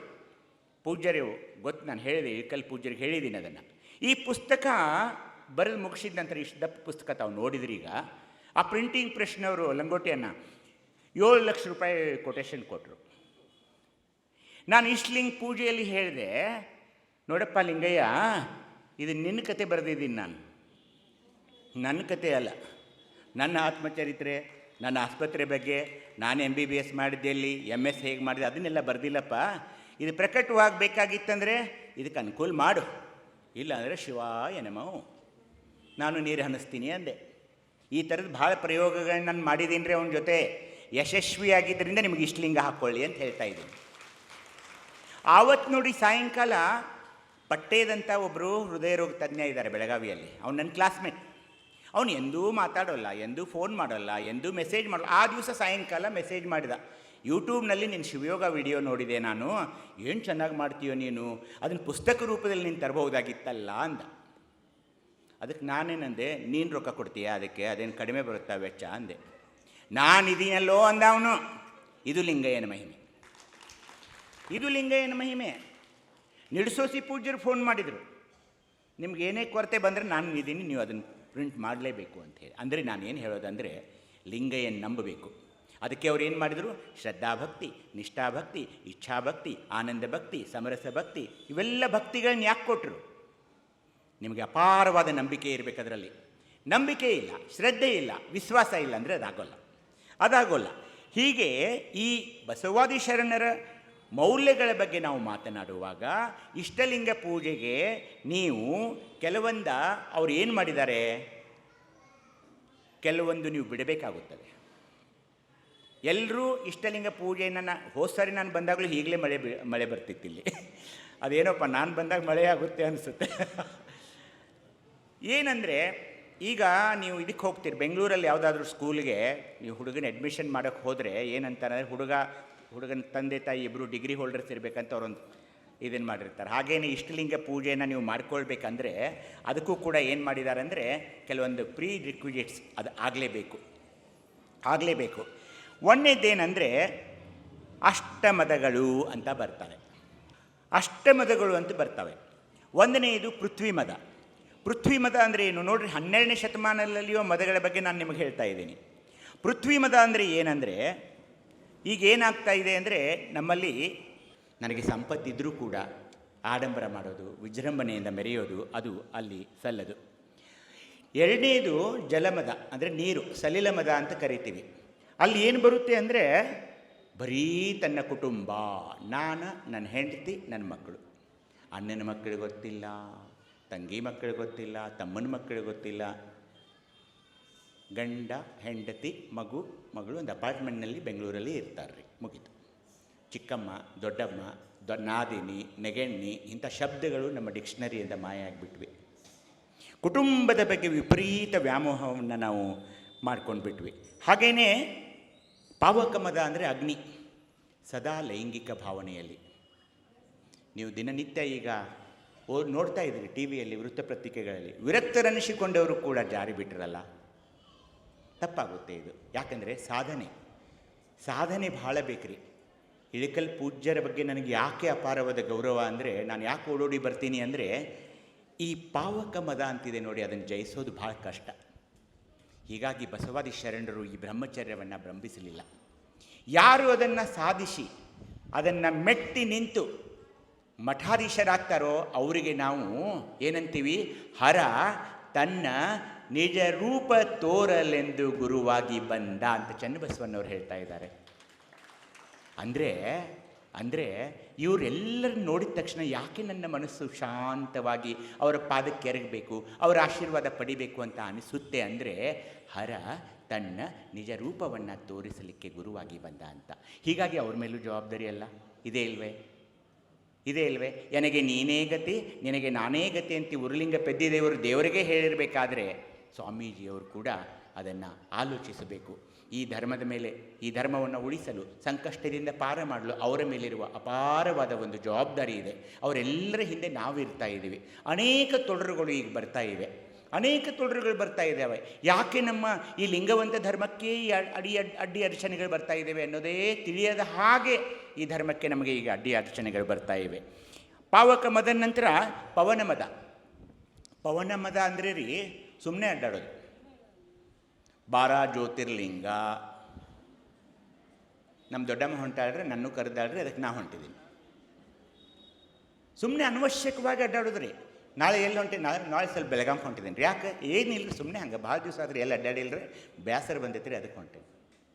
ಅಲ್ಲ, ಹಾಗೆ ಸುಮ್ಮನೆ ಅಡ್ಡಾಡೋದಲ್ಲ. ಹಾಗೆಯೇ ಅಂಬರ ಮದ. ಒಂದು ಮನೆಗೆ, ಅಂಬರ ಅಂದರೆ ವಾಹನ, ಅಂಬರ ಮದ ಅಂದರೆ ಒಂದು ಮನೆಗೆ ಮೊದಲೆಲ್ಲ ಒಂದು ಚಕ್ಕಡಿ ಇರ್ತೈತೆ ರೀ. ಈಗ 3 ಕಾರು, 5 ಟೂ ವೀಲರ್ಸು, ನಿಮ್ಮ ನೋಡಿದ್ದೀರಿ ಅದನ್ನೆಲ್ಲ. ಅದು ಅಂಬರ ಮದ. ರವಿ ಮದ ಅಂದರೆ ರೀ ಅತಿ ಮತ್ತು ಶೀಘ್ರ ಕೋಪ. ಸ್ವಲ್ಪ ಯಾರೇ ಬಸ್ನಾಗ ಕಾಲು ತುಳಿದ್ರೆ ಆತು ನೋಡ್ರಿ, ಆ ಬಸ್ ಮುಂದೆ ಹೋದ್ರೆ ಆನಿ ತಗೋರಿ ನೀವು. ಅವನು ಮುಗಿಸ ಹೋಗೋದು ಮನೆಗೆ, ನನ್ನ ಕಾಲು ತುಳಿಯೋಷ್ಟು ಸೊಕ್ಕ ಬತ್ತು ನಿನಗೆ. ಇದು ಶೀಘ್ರ ಕೋಪಿ. ಮುಂಜಾನೆ ಸ್ನಾನಕ್ಕೆ ಹೋಗಿರ್ತಾರ್ರಿ, ನೀರು ಕಾದಿಲ್ಲ, ಹೆಂಡ್ತಿಗೆ ಶುರು ಆತು ನೋಡ್ರಿ. ಏನು ಮರೆ ಮಾಡ್ತಿರ್ತೀನಿ ಕೆಲಸ, ನಾಳೆ ಯಾಕೆ ಕಾಸ್ಬೇಕ್ರಿ ನೀರು. ಸಾರಿಗೆ ಸ್ವಲ್ಪ ಉಪ್ಪು ಹೆಚ್ಚಾದ್ರೆ ಶೀಘ್ರ ಕೋಪ, ಶೀಘ್ರ ಕೋಪ. ಇದನ್ನು ಶರಣರು ಒಪ್ಪೋದಿಲ್ಲ. ಶಶಿ ಮದ ಅಂದರೆ ರೀ ವಿನಾಕಾರಣ ಚಿಂತೆ ಮಾಡೋದು. ಪಶ್ಚಿಮ ಬಂಗಾಳದಾಗ ಮಮತಾ ದೀದಿ ಸೋಲ್ತಾಳೋ ಗೆಲ್ತಾಳೋ, ಮೋದಿಯವರು ಮುಂದೆ ಪ್ರಧಾನಮಂತ್ರಿ ಆಗಿ ಬರ್ತಾರೋ, ಇವ್ರಿಗೆ ಯಾಕೆ ಬೇಕ್ರಿ ಅದ, ನಿನಗೇನು ಮಾಡೋದು ಮರಯ. ಆದರೂ ವಿನಾಕಾರಣ ಚಿಂತೆ. ಮತ್ತು ರೀ ಆತ್ಮವಿಶ್ವಾಸ ಇಲ್ಲದೇ ಇರೋದು. ಏನು ಬೇಕಾದ ಕೇಳ್ರಿ ನೀವು, ಇದು ನೀವು ಮಾಡ್ಬೋದಾ, ಅದು ನನ್ನ ಕಡೆಯಿಂದ ಆಗೋದಿಲ್ಲ ರೀ. ಅಮ್ಮ ನಿಮಗೆ ಅಡುಗೆ ಮಾಡೋಕ್ಕೆ ಬರುತ್ತಾ, ಇಲ್ಲರಿ ಸರ್ ನಂಗೆ ಅಡುಗೆ ಮಾಡೋಕ್ಕೆ ಬರೋದಿಲ್ಲ ರೀ. ಒಂದು ವಚನ ಹೇಳೋಕ್ಕೆ ಬರುತ್ತಾ, ಇಲ್ಲರಿ ಸರ್ ನನಗೆ ವಚನ ಅದು ಏನು ಬರೋದಿಲ್ಲ ರೀ. ಬರೀ ನಾ ಸಿನಿಮಾ ಗೀತೆಗೆ ಬೇಕಾದ್ರೆ 1-2 ಹಾಡ್ತೀನಿ ರೀ, ಖರೆ ನಂಗೆ ವಚನಗಳದು ಏನು, ಯಾಕಂದರೆ ನಂಗೆ ಏನು ತಿಳಿದಿಲ್ಲ ರೀ ಸರ್, ಅದಕ್ಕೆ ನಾವು ಪ್ರಾಕ್ಟೀಸ್ ಮಾಡಿಲ್ಲ ರೀ. ಇದು ಆತ್ಮವಿಶ್ವಾಸ ಇಲ್ದವರು. ಹಾಗೆಯೇ ಆತ್ಮಮದ. ಆತ್ಮಮದ ಅಂದರೆ ಏನು ರೀ, ಸೌಂದರ್ಯ, ನನ್ನಂಥ ಸುಂದರಿ ಯಾರೂ ಇಲ್ಲ, ನನ್ನಂಥ ಸುಂದರ ಯಾರೂ ಇಲ್ಲ, ಹಾಗೆಯೇ ನನ್ನಷ್ಟು ಯಾರೂ ಕಲ್ತಿಲ್ಲ, ನನ್ನಷ್ಟು ಸಿರಿ ಸಂಪತ್ತು ಯಾರಿಗೂ ಇಲ್ಲ, ಶಕ್ತಿಯಲ್ಲಿ ಕೂಡ ನನ್ನಂಥ ಸಮಾನರಾರಿಲ್ಲ ಅಂತ ಈ ಅಷ್ಟಮದಗಳನ್ನು ಶರಣರು ಹೇಳ್ತಾರೆ ರೀ 12ನೇ ಶತಮಾನದೊಳಗೆ. ಅಷ್ಟಮದಗಳನ್ನು ಬಿಡ್ಬೇಕು ನೋಡ್ರಿ ಶಿವಯೋಗಕ್ಕೆ. ನಾನೊಬ್ಬ ದೊಡ್ಡ ಡಾಕ್ಟರು, ನನಗೆ 3 ವಿಧದವು, ನಾ ಅಲ್ಲಿಂದ ಬಂದೆ, ನನಗೆಷ್ಟು ಹಂಗೆ ಹಿಂಗೆ ಅಂದರೆ ಅದು ಶಿವಯೋಗ ಸಂಬಂಧಿಸೋದಿಲ್ಲ. ಇಲ್ಲಿ ಜಾತಿ ಇಲ್ಲ, ಧರ್ಮ ಇಲ್ಲ, ವರ್ಗ ಇಲ್ಲ, ಹೆಣ್ಣಿಲ್ಲ, ಗಂಡಿಲ್ಲ, ಆ ಜಾತಿಯವರು ಈ ಜಾತಿಯವರು. ಅಷ್ಟಾಗಲೂ ಕೂಡ ನಾವೇನು ಬರೆಸ್ತೀವಿ ಬಯೋಡೇಟಾದಾಗ, ಕೌನ್ಸಿನವಾಗ ಬನಜೀಗ, ಪಂಚಮಸಾಲಿ, ಏನು ದುರಂತ್ರಿ, ಏನು ದುರಂತ. ದೋಣಿ ಹೊಳೆ ದಾಟಿಸುವವರು, ಬಟ್ಟೆ ಒಗೆಯುವವರು, ಯಾರ್ಯಾರು ಬಂದ್ರಿ ಅಲ್ಲಿ, ಹಾಂ ಏನೇನಾಯಿತು ಅಲ್ಲಿ. ಆ ಬಿಜ್ಜಳನ ಆಸ್ಥಾನದಲ್ಲಿ ಎನ್ಕ್ವೈರಿ ನಡೀತಲ್ಲ, ಅಲ್ಲೋ ಬಿಜ್ಜಳ ಬಸವಣ್ಣವ್ರು ಕೇಳ್ತಾರೆ, ಅಲ್ಲೋ ಬಸವಣ್ಣ ನಿನಗೆಷ್ಟು ಧೈರ್ಯನೋ, ಒಂದು ದಲಿತ ಹುಡುಗನ ಜೊತೆ ಒಂದು ಬ್ರಾಹ್ಮಣರ ಹುಡುಗಿನ ಮದುವೆ ಮಾಡುವಷ್ಟು ಧೈರ್ಯ ಬಂತೇನೋ ನಿನಗೆ ಒಂದು ರಾಜ್ಯದ ಪ್ರಧಾನಮಂತ್ರಿಯಾಗಿ ಅಂತ ಕೇಳಿದಾಗ ಬಸವಣ್ಣವ್ರು ಅಂತಾರೆ, ನಿಮಗ್ಯಾರು ಹೇಳಿದರು ಇವರು ಬ್ರಾಹ್ಮಣರು ಮತ್ತು ದಲಿತರಂತ, ಮತ್ತು ಯಾರು ಇವರು, ನಿಮ್ಮನ್ನ ಹಿಡ್ಕೊಂಡೇ ಹೇಳ್ತಾ ಇದ್ದೀನಿ, ಮತ್ತು ಇವ್ರು ಯಾರು.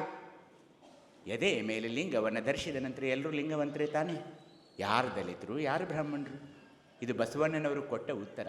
ಹೀಗಾಗಿ ಬಂಧುಗಳೇ, ಈ ಒಂದು ನಮ್ಮ ಶರಣರ ಶಿವಯೋಗವನ್ನು ಮಾಡಿಕೊಳ್ಳಬೇಕಾದ್ರೆ ಅಲ್ಲಿ ಅಷ್ಟಮದಗಳನ್ನು ನೀವು ಬಿಡಬೇಕಾಗ್ತಾ ಇದೆ.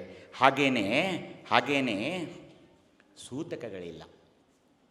ಲಿಂಗಾಚಾರಿಗಳಿಗೆ ಜನನ ಸೂತಕವಿಲ್ಲ, ಶಿವಾಚಾರಿಗಳಿಗೆ ಕುಲಸೂತಕವಿಲ್ಲ, ದಶವಿಧ ಪಾದೋದಕ ಪ್ರಸಾದಿಗಳಿಗೆ ರಜೋ ಸೂತಕವಿಲ್ಲ, ಶುದ್ಧ ಸಿದ್ಧ ಪ್ರಸಿದ್ಧ ಪ್ರಸಾದಿಗಳಿಗೆ ಎಂಜಲು ಸೂತಕವಿಲ್ಲ, ನಿಜ ಲಿಂಗೈಕ್ಯರಿಗೆ ಪ್ರೇತ ಸೂತಕವಿಲ್ಲ. ಸೂತಕವಿಲ್ಲ ಅಂದ ತಕ್ಷಣವೂ ಕೂಡ ಮಗು ಹುಟ್ಟಿದ ತಕ್ಷಣ ಅದರ ನಕ್ಷತ್ರ ತೆಗೆಸಿದ್ವಿ, ಆ ಹುಡುಗಿ ಜಾತಕದಲ್ಲಿ ಮಂಗಳ ಗ್ರಹ ಇದೆ ಅಂತ ಹೇಳಿದ್ವಿ, ಅಕ್ಕಿದ್ದು ಇಡೀ ಲೈಫನ್ನು ಹಾಳು ಮಾಡಿಬಿಟ್ವಿ. ಆ ಹುಡುಗಿನ ನೋಡೋಕ್ಕೆ ಹೋಗ್ಬೇಡ್ರಿ, ಆಕೆಗೆ ಮಂಗಳಿಕ ಇದೀವಿ ಅಂತ ಹೇಳಿಬಿಟ್ರಿ. ಏನು ಮಂಗಳಿಕ? ನಮ್ಮ ಭಾರತದ ನೌಕೆಗಳೇ ಅಂತರಿಕ್ಷದಲ್ಲಿ ಮಂಗಳ ಗ್ರಹಕ್ಕೆ ಹೋಗ್ತಾ ಇರುವಾಗ ಹುಡುಗಿ ಜಾತಕದಲ್ಲಿ ಮಂಗಳ ಇದೆ ಅಂದರೆ ನಿಮ್ಮಂಥ ಮೂರ್ಖರು ಯಾರು ಇರ್ತಾರೆ ಹೇಳಿ.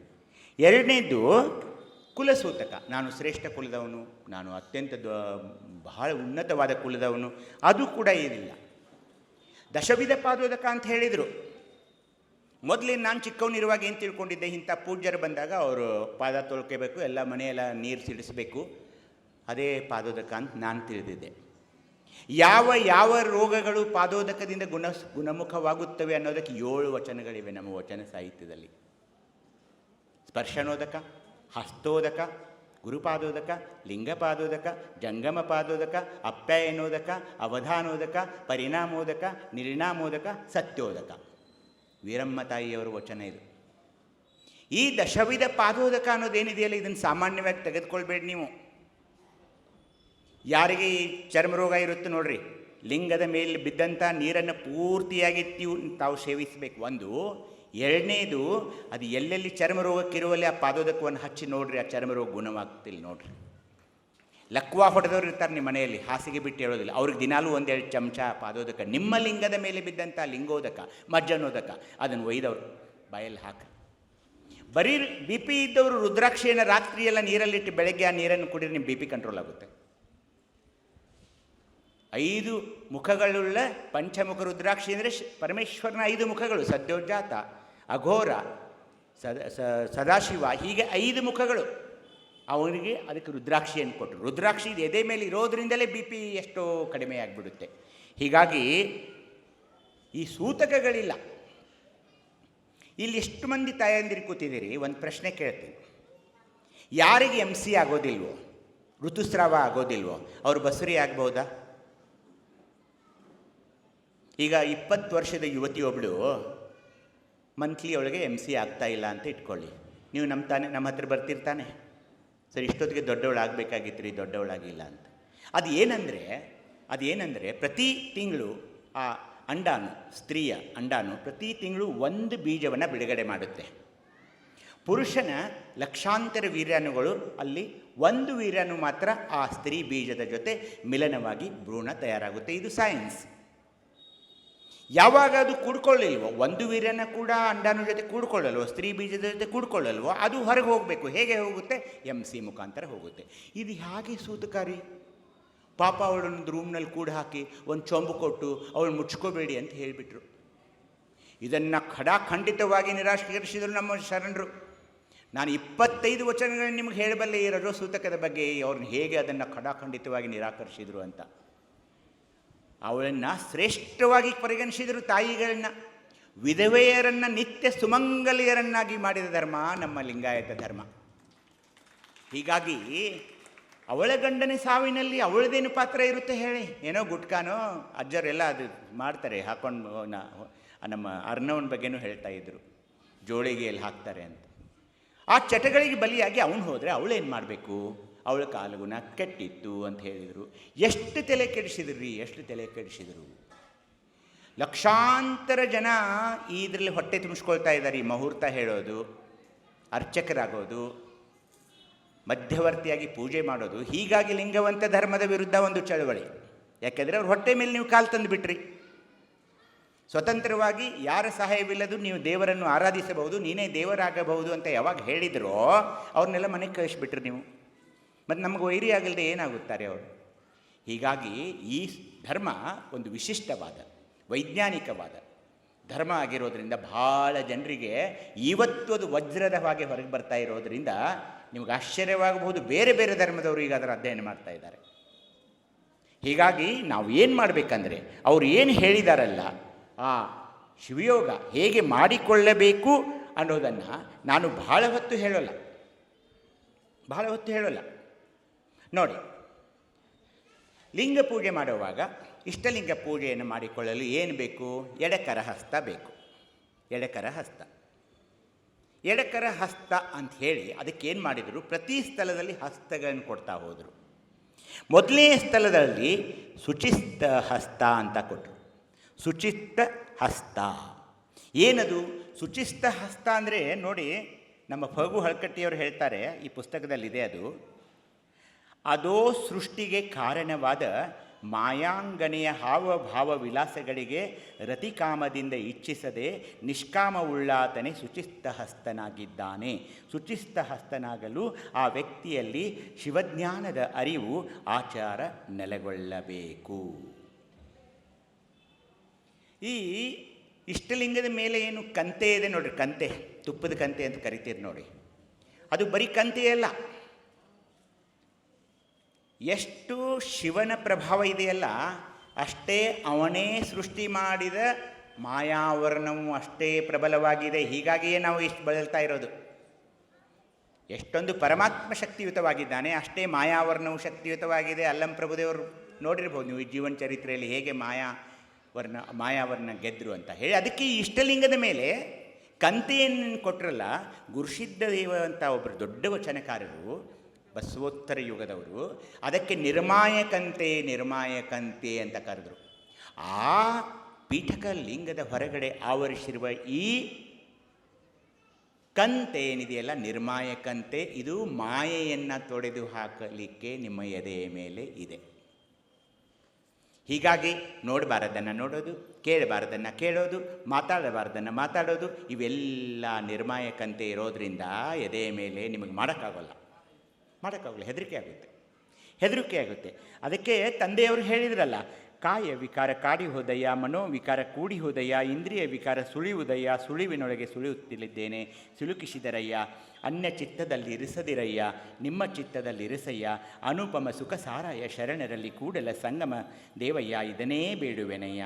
ಆಶೆ, ಆಮಿಷ, ತಾಮಸ, ಹುಷಿ, ವಿಷಯ, ಕುಟಿಲ, ಕುಹಕ, ಕ್ರೋಧ, ಕ್ಷುದ್ರ, ಮಿಥ್ಯೆ ಇವನೆನ್ನ ನಾಲಿಗೆಯ ಮೇಲಿಂದೆತ್ತ ತೆಗೆದು ಕಳೆಯಯ್ಯ, ಅದೇ ಕೆಂದಡೆ ನಿನ್ನತ್ತಲೆನ್ನ ಬರಲೀಯವೋ. ಇವು ನೋಡಿ, ಇವೆಷ್ಟು ಚೆನ್ನಾಗಿವೆ. ಆಶೆ, ಆಮಿಷ, ತಾಮಸ, ಹುಷಿ, ವಿಷಯ, ಕುಟಿಲ, ಕುಹುಕ, ಕ್ರೋಧ, ಕ್ಷುದ್ರ, ಮಿಥ್ಯೆ, ಶಬ್ದಗಳನ್ನು ನೋಡಿ, ಗುರುದೇವರ ಶಬ್ದಗಳನ್ನು.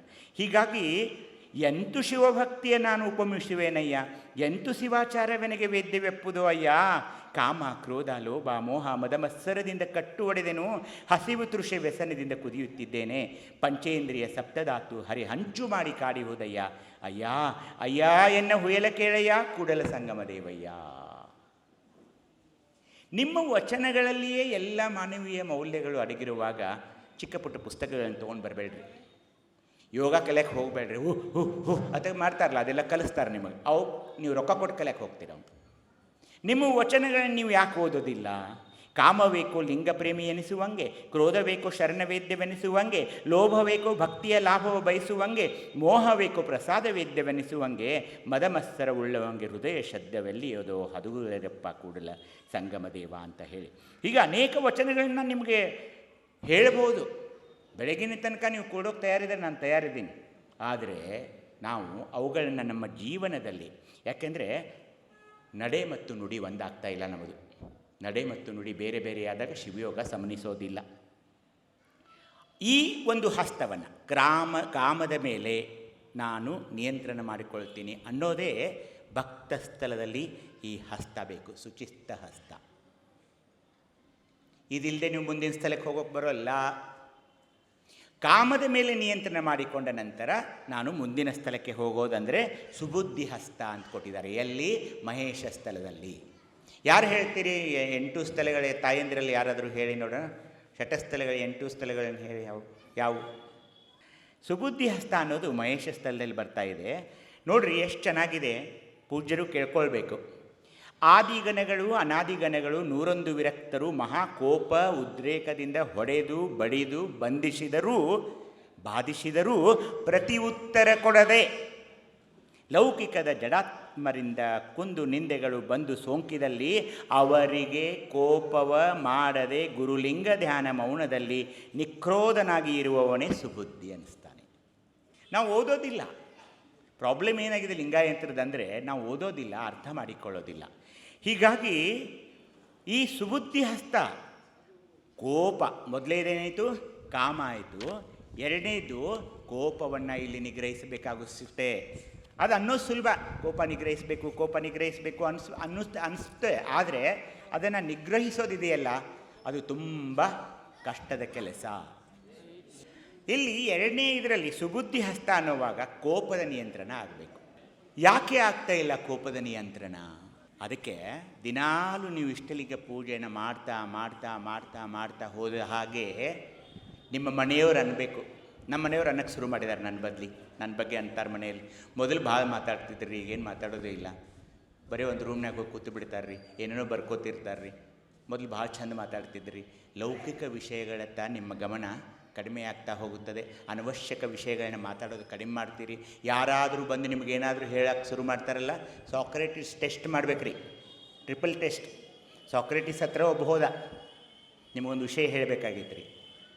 ಅವಾಗ ಸಾಕ್ರೆಟಿಸ್ ಸ್ವಲ್ಪ ನಿಲ್ಲಂದ, ನೀ ಹೇಳೋ ವಿಷಯ ಸತ್ಯ ಇದೆನೋ ಅಸತ್ಯ ಅದು ಗೊತ್ತಿಲ್ಲ ರೀ ಅಂದ. ಹೋಗಲಿ ಬಿಡು, ಅದು ಯಾರ ಬಗ್ಗೆ ಇದೆ? ಅದು ನಿಮ್ಮ ಗೆಳೆಯನ ಬಗ್ಗೆ ಇದೆ. ಹಾಗಾದರೆ ನೀ ಹೇಳೋದ್ರಿಂದ ನನ್ನ ಗೆಳೆಯನ ಮತ್ತು ನನ್ನ ಸಂಬಂಧ ಹಾಳಾಗಬಹುದಾ? ಆಗಲೂಬಹುದು ಅಂದ. ಮೂರನೇದು ಕೇಳಿದ್ರು ಅವರು, ಇದರಿಂದ ನನಗಾಗಲಿ ಅಥವಾ ನಿನಗಾದರೂ ಏನಾದರೂ ಪ್ರಯೋಜನ ಇದೆಯಾ? ಇಲ್ಲ ಅಂದರು. ಹಂಗಾರೆ ಇಲ್ಲಿಂದ ಗೆಟ್ ಔಟ್ ಅಂದ. ನಾವು ಏನು ಮಾಡ್ತೀವಿ, ಅವರು ಹುಡುಗೊಬ್ಬಕ್ಕೆ ಓಡಿ ಹೋಗಿದ್ದಾರೆ ಅತಿಷ್ಟು ಅಂದ್ರೆ ಸಾಕು ನೋಡ್ರಿ. ಹಾಂ, ಇನ್ನು ನೀವು ಎಷ್ಟು ನೆಕ್ಸ್ಟ್ ಪ್ರಶ್ನೆ ಏನಾರ ಕೇಳಿದ್ರಿ ಅವ್ರಿಗೆ ಪುಟ ಕೊಟ್ಟ. ಲೌಕಿಕ ವಿಷಯಗಳಿಗೆ ನಾವು ಹೆಚ್ಚು ಮಹತ್ವ ಕೊಡಬಾರ್ದಲ್ಲದೆ ಕೆಲವೊಂದು ಅನ್ನೋರ ವಾಕ್ಯಗಳನ್ನ, ಗುರುದೇವರ ವಾಕ್ಯಗಳನ್ನ ಮನದಾಳದಲ್ಲಿ ಬರೆದಿಡಬೇಕ್ರಿ. ಅಯ್ಯ ಎಂದೆಡೆ ಸ್ವರ್ಗ, ಎಲವೋ ಎಂದೆಡೆ ನರಕ ಅನ್ನೋದು, ಬಾಗಿದ ತೆಲೆ ಮುಗಿದ ಕೈ ಅನ್ನೋದು, ಎನಗಿಂತ ಕಿರಿಯರಿಲ್ಲ ಶಿವಭಕ್ತರಿಗಿಂತ ಹಿರಿಯರಿಲ್ಲ ಅನ್ನೋದು, ಮೃದು ವಚನವೇ ಸಕಲ ಜಪತಪಗಳು. ಮೃದು ವಚನ ಅಂದ ತಕ್ಷಣ ಸ್ವಲ್ಪ ಸಣ್ಣ ಧ್ವನಿಯಲ್ಲಿ ಮಾತಾಡೋಕ್ಕೆ ಕಲಿಬೇಕ್ರಿ. 5 ಸ್ಟಾರ್ ಹೋಟೆಲ್ ಬೆಂಗಳೂರಿಗೆ ಹೋಗ್ರಿ, ನೀವು ಹೋಗಿ ಹಿಂಗೆ ಆಕಿಗೆ ಬಾಗಿ ಕೇಳಿದ್ರೆ ನನ್ನ ರೂಮ್ ರಿಸರ್ವೇಷನ್, ಅವ್ರು ಎಷ್ಟು ಸಣ್ಣ ಧ್ವನಿಯಾಗಿ ಮಾತಾಡ್ತಾರೆ ನೋಡ್ರಿ, ಆಕಿಗೆ ಕೇಳಿಸ್ತಿದ್ದಿಲ್ಲ ಆಂಬಲ್. ಹಾಗೆ ಮೃದು ವಚನಗಳು ಸಕಲ ಜಪತಪಗಳು, ಸದುವಿನಯವೇ ಸದಾಶಿವನ ಒಲಮೆಗೆ ಕಾರಣ. ಅಷ್ಟೇ ಅಲ್ಲದ ನಮ್ಮ ಧರ್ಮ ದಯೆಯನ್ನು ಕೂಡ ಹೇಳಿತು. ದಯೆ ಇಲ್ಲದ ಧರ್ಮ ಯಾವುದಯ್ಯ ಅಂತ ಹೇಳಿತು. ಕೊಲ್ಲೆನಯ್ಯ ಪ್ರಾಣಿಗಳ ಮೆಲ್ಲೆನಯ್ಯ ಬಾಯಿ ಇಚ್ಛೆಗೆ, ಒಲ್ಲೆನಯ್ಯ ಪರಸತಿಯರ ಸಂಗವ, ಬಲ್ಲೆನಯ್ಯ ಮುಂದೆ ತೋರೆಂಟುಮುದ, ಬಳ್ಳದ ಬಾಯಂತೆ ಒಂದೇ ಮನ ಮಾಡಿ ನಿಲ್ಲೆಂದು ನಿಲ್ಲಿಸಯ್ಯ ಕೂಡಲ ಸಂಗಮದೇವ ಅಂತ ಹೇಳಿದರು. ಜಾಲಗಾರನೊಬ್ಬ ಜಲವ ಹೊಕ್ಕು ಶೋಧಿಸಿ ಹಲವು ಪ್ರಾಣಿಯ ಕೊಂದು ನಲಿದಾಲಿಡುವ, ತನ್ನ ಮನೆಯಲ್ಲೊಂದು ಶಿಶು ಸತ್ತಡೆ. ಹೋಗಿ ಎಷ್ಟೋ ಮೀನ ಹಿಡ್ಕೊಂಬರ್ತಾನೆ, ಎಲ್ಲ ಹಿಡ್ಕೊಂಬರ್ತಾನೆ. ತನ್ನ ಮನೆಯಾಗ ಮತ್ತೊಂದು ಶಿಶು ಸತ್ತಾಗ ಯಾಕೆ ಪರಿತಾಪ ಆಗುತ್ತೆ ಅವನಿಗೆ, ಯಾಕೆ ಪಶ್ಚಾತ್ತಾಪ ಆಗುತ್ತಂತೆ. ಅದು ಅಲ್ಲದೆ ನಾವೆಲ್ಲರೂ ಮರ್ತಿರುವ ಒಂದು ತತ್ವ, ಬೆಳಗ್ಗೆ ವಾಕಿಂಗ್ ಹೋದಾಗ ಮಂದಿ ಹಿತ್ತಲಾಗಿನ ಹೂವು ತುಳುಗು ಮಾಡಿ ನಮ್ಮ ಲಿಂಗಕ್ಕೆ ಏರ್ಸವ್ರು ನಾವು. ಅವ್ರ ಮುಂದೆ ಎದ್ದು ನೋಡ್ತಾರೆ, ಅವ್ರ ಲಿಂಗಕ್ಕೆ ಹೂವು ಇಲ್ಲ. ದಸರಯ್ಯ ಅಂತಿಲ್ಲ, ಎಷ್ಟು ಜನರಿಗೆ ಗೊತ್ತಿದೆ ಗೊತ್ತಿಲ್ಲ ನನಗೆ. ದಸರಯ್ಯ ಅನ್ನವ ಅವೇನಂದ, ಅವ ವಚನಕಾರ ಶರಣ ಏನಂದ್ರೆ, ಅವರು ಶಿವನಿಗೆ ಹೂವಿನ ಗಿಡದಿಂದ ಹೂಗಳು ಕೆಳಗೆ ನೆಲಕ್ಕೆ ಬಿದ್ದ ನಂತರವೇ ನಾನು ನಿನಗೆ ಅರ್ಪಣೆ ಮಾಡುತ್ತೇನೆ ಹೊರತು ನಾನು ಹರಿದು ಮಾಡುವುದಿಲ್ಲ ಅಂದರು ಅವರು. ಯಾಕೆ? ಆ ಗಿಡಕ್ಕೂ ಜೀವ ಇದೆ, ಅದು ಉತ್ಪನ್ನವಾಗಿರೋದು ಆ ಜೀವಿಯಿಂದಲೇ. ಹೀಗಾಗಿ ಆ ಹೂಗಳನ್ನು ಹರಿದು ನಾನು ನಿನಗೆ ಅರ್ಪಿಸುವುದಿಲ್ಲ.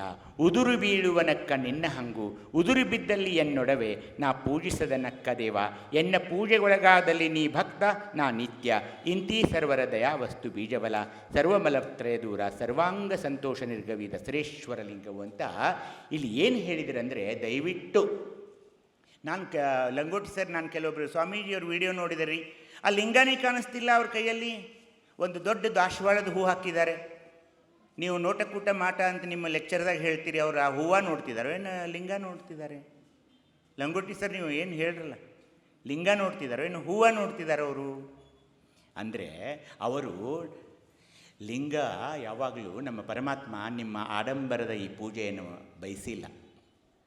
ಬಹಳ ಅದರ ಮೇಲೆ ಲಕ್ಷ ಬಿಲ್ವಾಚರಣೆ ಇಂಥದ್ದೆಲ್ಲ ಅದಕ್ಕೆ ಬಲಿ ಆಗಬಾರ್ದು. ನಾವು ಅವನೇನು ಬೇಡ್ತಿದ್ದಾನಂದರೆ, ನೀನು ಎಷ್ಟು ನಿನ್ನ ಮನಸ್ಸನ್ನು ನನ್ನೊಳಗೆ ಹಾಕ್ತಾ ಇದೀಯಾ, ಎನ್ನೊಳಗೆ ನೀನು ಪ್ರವೇಶ, ನಿನ್ನೊಳಗೆ ನಾನು ಪ್ರವೇಶ, ಅರ್ಥ ಮಾಡಿಕೊಳ್ಳಬೇಕು. ಹೀಗಾಗಿ ಈ ಮುಂದಿನ ಒಂದು ಹಸ್ತ ಅಂದರೆ ನಾವು ಪ್ರಸಾದಿ ಸ್ಥಳಕ್ಕೆ ಬಂದಾಗ ಅಲ್ಲಿಯ ಒಂದು ಹಸ್ತ ಏನಂದರೆ ಅದು ಶುಚಿಸ್ತ ಹಸ್ತ ಆಯಿತು, ಸುಬುದ್ಧಿ ಹಸ್ತ ಆಯಿತು.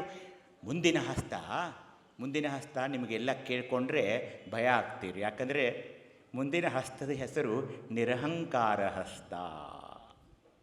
ಜಗತ್ತಿವ ಸಾಯ್ತಾ ಇರೋದು ಇದಕ್ಕೆ ನೋಡ್ರಿ. ಎಲ್ಲಿವರೆಗೆ ಅಹಂಕಾರ ಅಳಿವಾಗೋದಿಲ್ವೋ ಅಲ್ಲಿವರೆಗೆ ಶಿವಯೋಗ ಸಾಧ್ಯ ಇಲ್ಲ. ಇದಕ್ಕೆ ಬರೆದಿಟ್ಕೊಡಿ ನೀವು. ನಾನು ಹಾಗೆ ಹೀಗೆ, ನನ್ನ ಹೊಲ ಇಷ್ಟು, ನನ್ನ ಅದು ಇದು ಇಷ್ಟೆಲ್ಲ ಇದೆ, ನಮ್ಮಂಥ ಶ್ರೀಮಂತರು ಯಾರೂ ಇಲ್ಲ, ಏನಾದರೂ ನಿಮ್ಮ ತಲೆಯಲ್ಲಿ ಇದ್ದರೆ ಆ ನಿರಹಂಕಾರ ಹಸ್ತ ಆಗೋದಿಲ್ಲ. ನಿರಹಂಕಾರ ಅದು ಆಗೋದೇ ಇಲ್ಲ. ನಮ್ಮದು ಉತ್ತಮ ಕುಲ ಅದು ಇದು ಇಂಥದ್ದು ಏನೂ ಅಲ್ಲಿ ಇಲ್ಲ, ಏನೂ ಇಲ್ಲ. ಯಾಕೆಂದರೆ ಈ ಧರ್ಮದ ಧರ್ಮಗುರು ನನ್ನ ತಂದೆ ಅಪ್ಪನು ನಮ್ಮ ಮಾದಾರ ಚಮ್ಮಯ್ಯ, ಬೊಪ್ಪನು ನಮ್ಮ ಡೋಹರ ಕಕ್ಕಯ್ಯ, ಚಿಕ್ಕಯ್ಯ ನೆಮ್ಮಯ್ಯ ಕಾಣಯ್ಯ, ಅಣ್ಣನು ನಮ್ಮ ಕಿನ್ನರ ಬಯ್ಯ, ಎಣ್ಣನೇತಕ್ಕರಿಯರಿ ಕೂಡಲ ಸಂಗಯ್ಯ ಅಂದವಾಗ ನನ್ನ ಜಾತಿ ಯಾವುದು, ನನ್ನ ಕುಲ ಯಾವುದು? ಹಾಗೇನೆ ಹೆಣ್ಣು ಮಕ್ಕಳು ಗಂಡು ಮಕ್ಕಳಿಗೂ ಭೇದ ಭಾವ ಮಾಡಿದರೇನ್ರಿ? ಗೊಗ್ಗವ್ವೆ ಏನು ಹೇಳಿದರು? ತಾಯಿ ಗೊಗ್ಗವ್ವೆಯವರು, ಧೂಪದ ಗೊಗ್ಗೆಯವರು ಏನು ಹೇಳಿದರು? ಮೊಲೆ ಮೂಡಿ ಬಂದರೆ ಹೆಣ್ಣೆಂಬರು, ಮೀಸೆ ಕಾಸೆ ಬಂದರೆ ಗಂಡೆಂಬರು, ಈ ಉಭಯದ ಜ್ಞಾನ ಹೆಣ್ಣು ಗಂಡು ನಾಸ್ತಿನಾಥ. ಅದೇ ಹೆಣ್ಣು ಗಂಡು ಹೆಣ್ಣು ಅದೇ ಮೊಣಕಾಲದ ಕೆಳಗಿರುತ್ತೆ ಬುದ್ಧಿ ಅಂತ ಏನು ಇವರು ಬಿಂಬಿಸಿದ್ರಲ್ಲ, ಅಂಥದನ್ನೆಲ್ಲ ಒಪ್ಪಿಕೊಳ್ಳೋ ಧರ್ಮ ಇದು ಅಲ್ಲ. ಹೀಗಾಗಿ ನಾನು ಅಹಂಕಾರವನ್ನು ಬಿಡಬೇಕಾಗುತ್ತೆ. ಮೂರನೆಯ ಸ್ಥಳ ಅಹಂಕಾರ ಅಂದರೆ ಅಗ್ನಿ. ಅಲ್ಲಿರೋದು ಅಗ್ನಿ ತತ್ವನೇ. ಆ ಸ್ಥಳದಲ್ಲಿರೋದು ಮೊದಲು ಪೃಥ್ವಿ ಆಯಿತು, ನೀರಾಯಿತು, ಅಗ್ನಿ ತತ್ವ. ಅಗ್ನಿ ಅಹಂಕಾರ ಅಂದರೆ ಬೆಂಕಿ. ಅಹಂಕಾರ ಇಸ್ ಈಕ್ವಲ್ ಟು ಫೈರ್. ನಿಮ್ಮನ್ನೇ ಸುಡುತ್ತೆ ಅದು, ಬೇರೆ ಯಾರನ್ನು ಸುಡೋದಿಲ್ಲ. ಹೀಗಾಗಿ ಅದು ಮುಂದಿನ ಸ್ಥಳ. ನಾವು ಹೃದಯಕ್ಕೆ ಬಂದಾಗ ಅನಾಹತ ಚಕ್ರ, ಜಂಗಮಲಿಂಗಕ್ಕೆ ಬಂದಾಗ ಇವತ್ತು ನೋಡಿ 30 ವರ್ಷ 35 ವರ್ಷಕ್ಕೆಲ್ಲ ಹಾರ್ಟ್ ಅಟ್ಯಾಕ್ ಆಗೋದು, ಹೋಗ್ಬಿಟ್ರು ಅಂತ ಹೇಳ್ತಾರೆ. ಎಷ್ಟೋ ಸಾಧಕರು ಕೂಡ ಚಿಕ್ಕ ವಯಸ್ಸಿನಲ್ಲಿ ಯಾಕೆ ಹೋಗ್ತಾರೆ ಅಂದರೆ ಜಂಗಮಲಿಂಗದ ಆರಾಧನೆ ಇಲ್ಲ.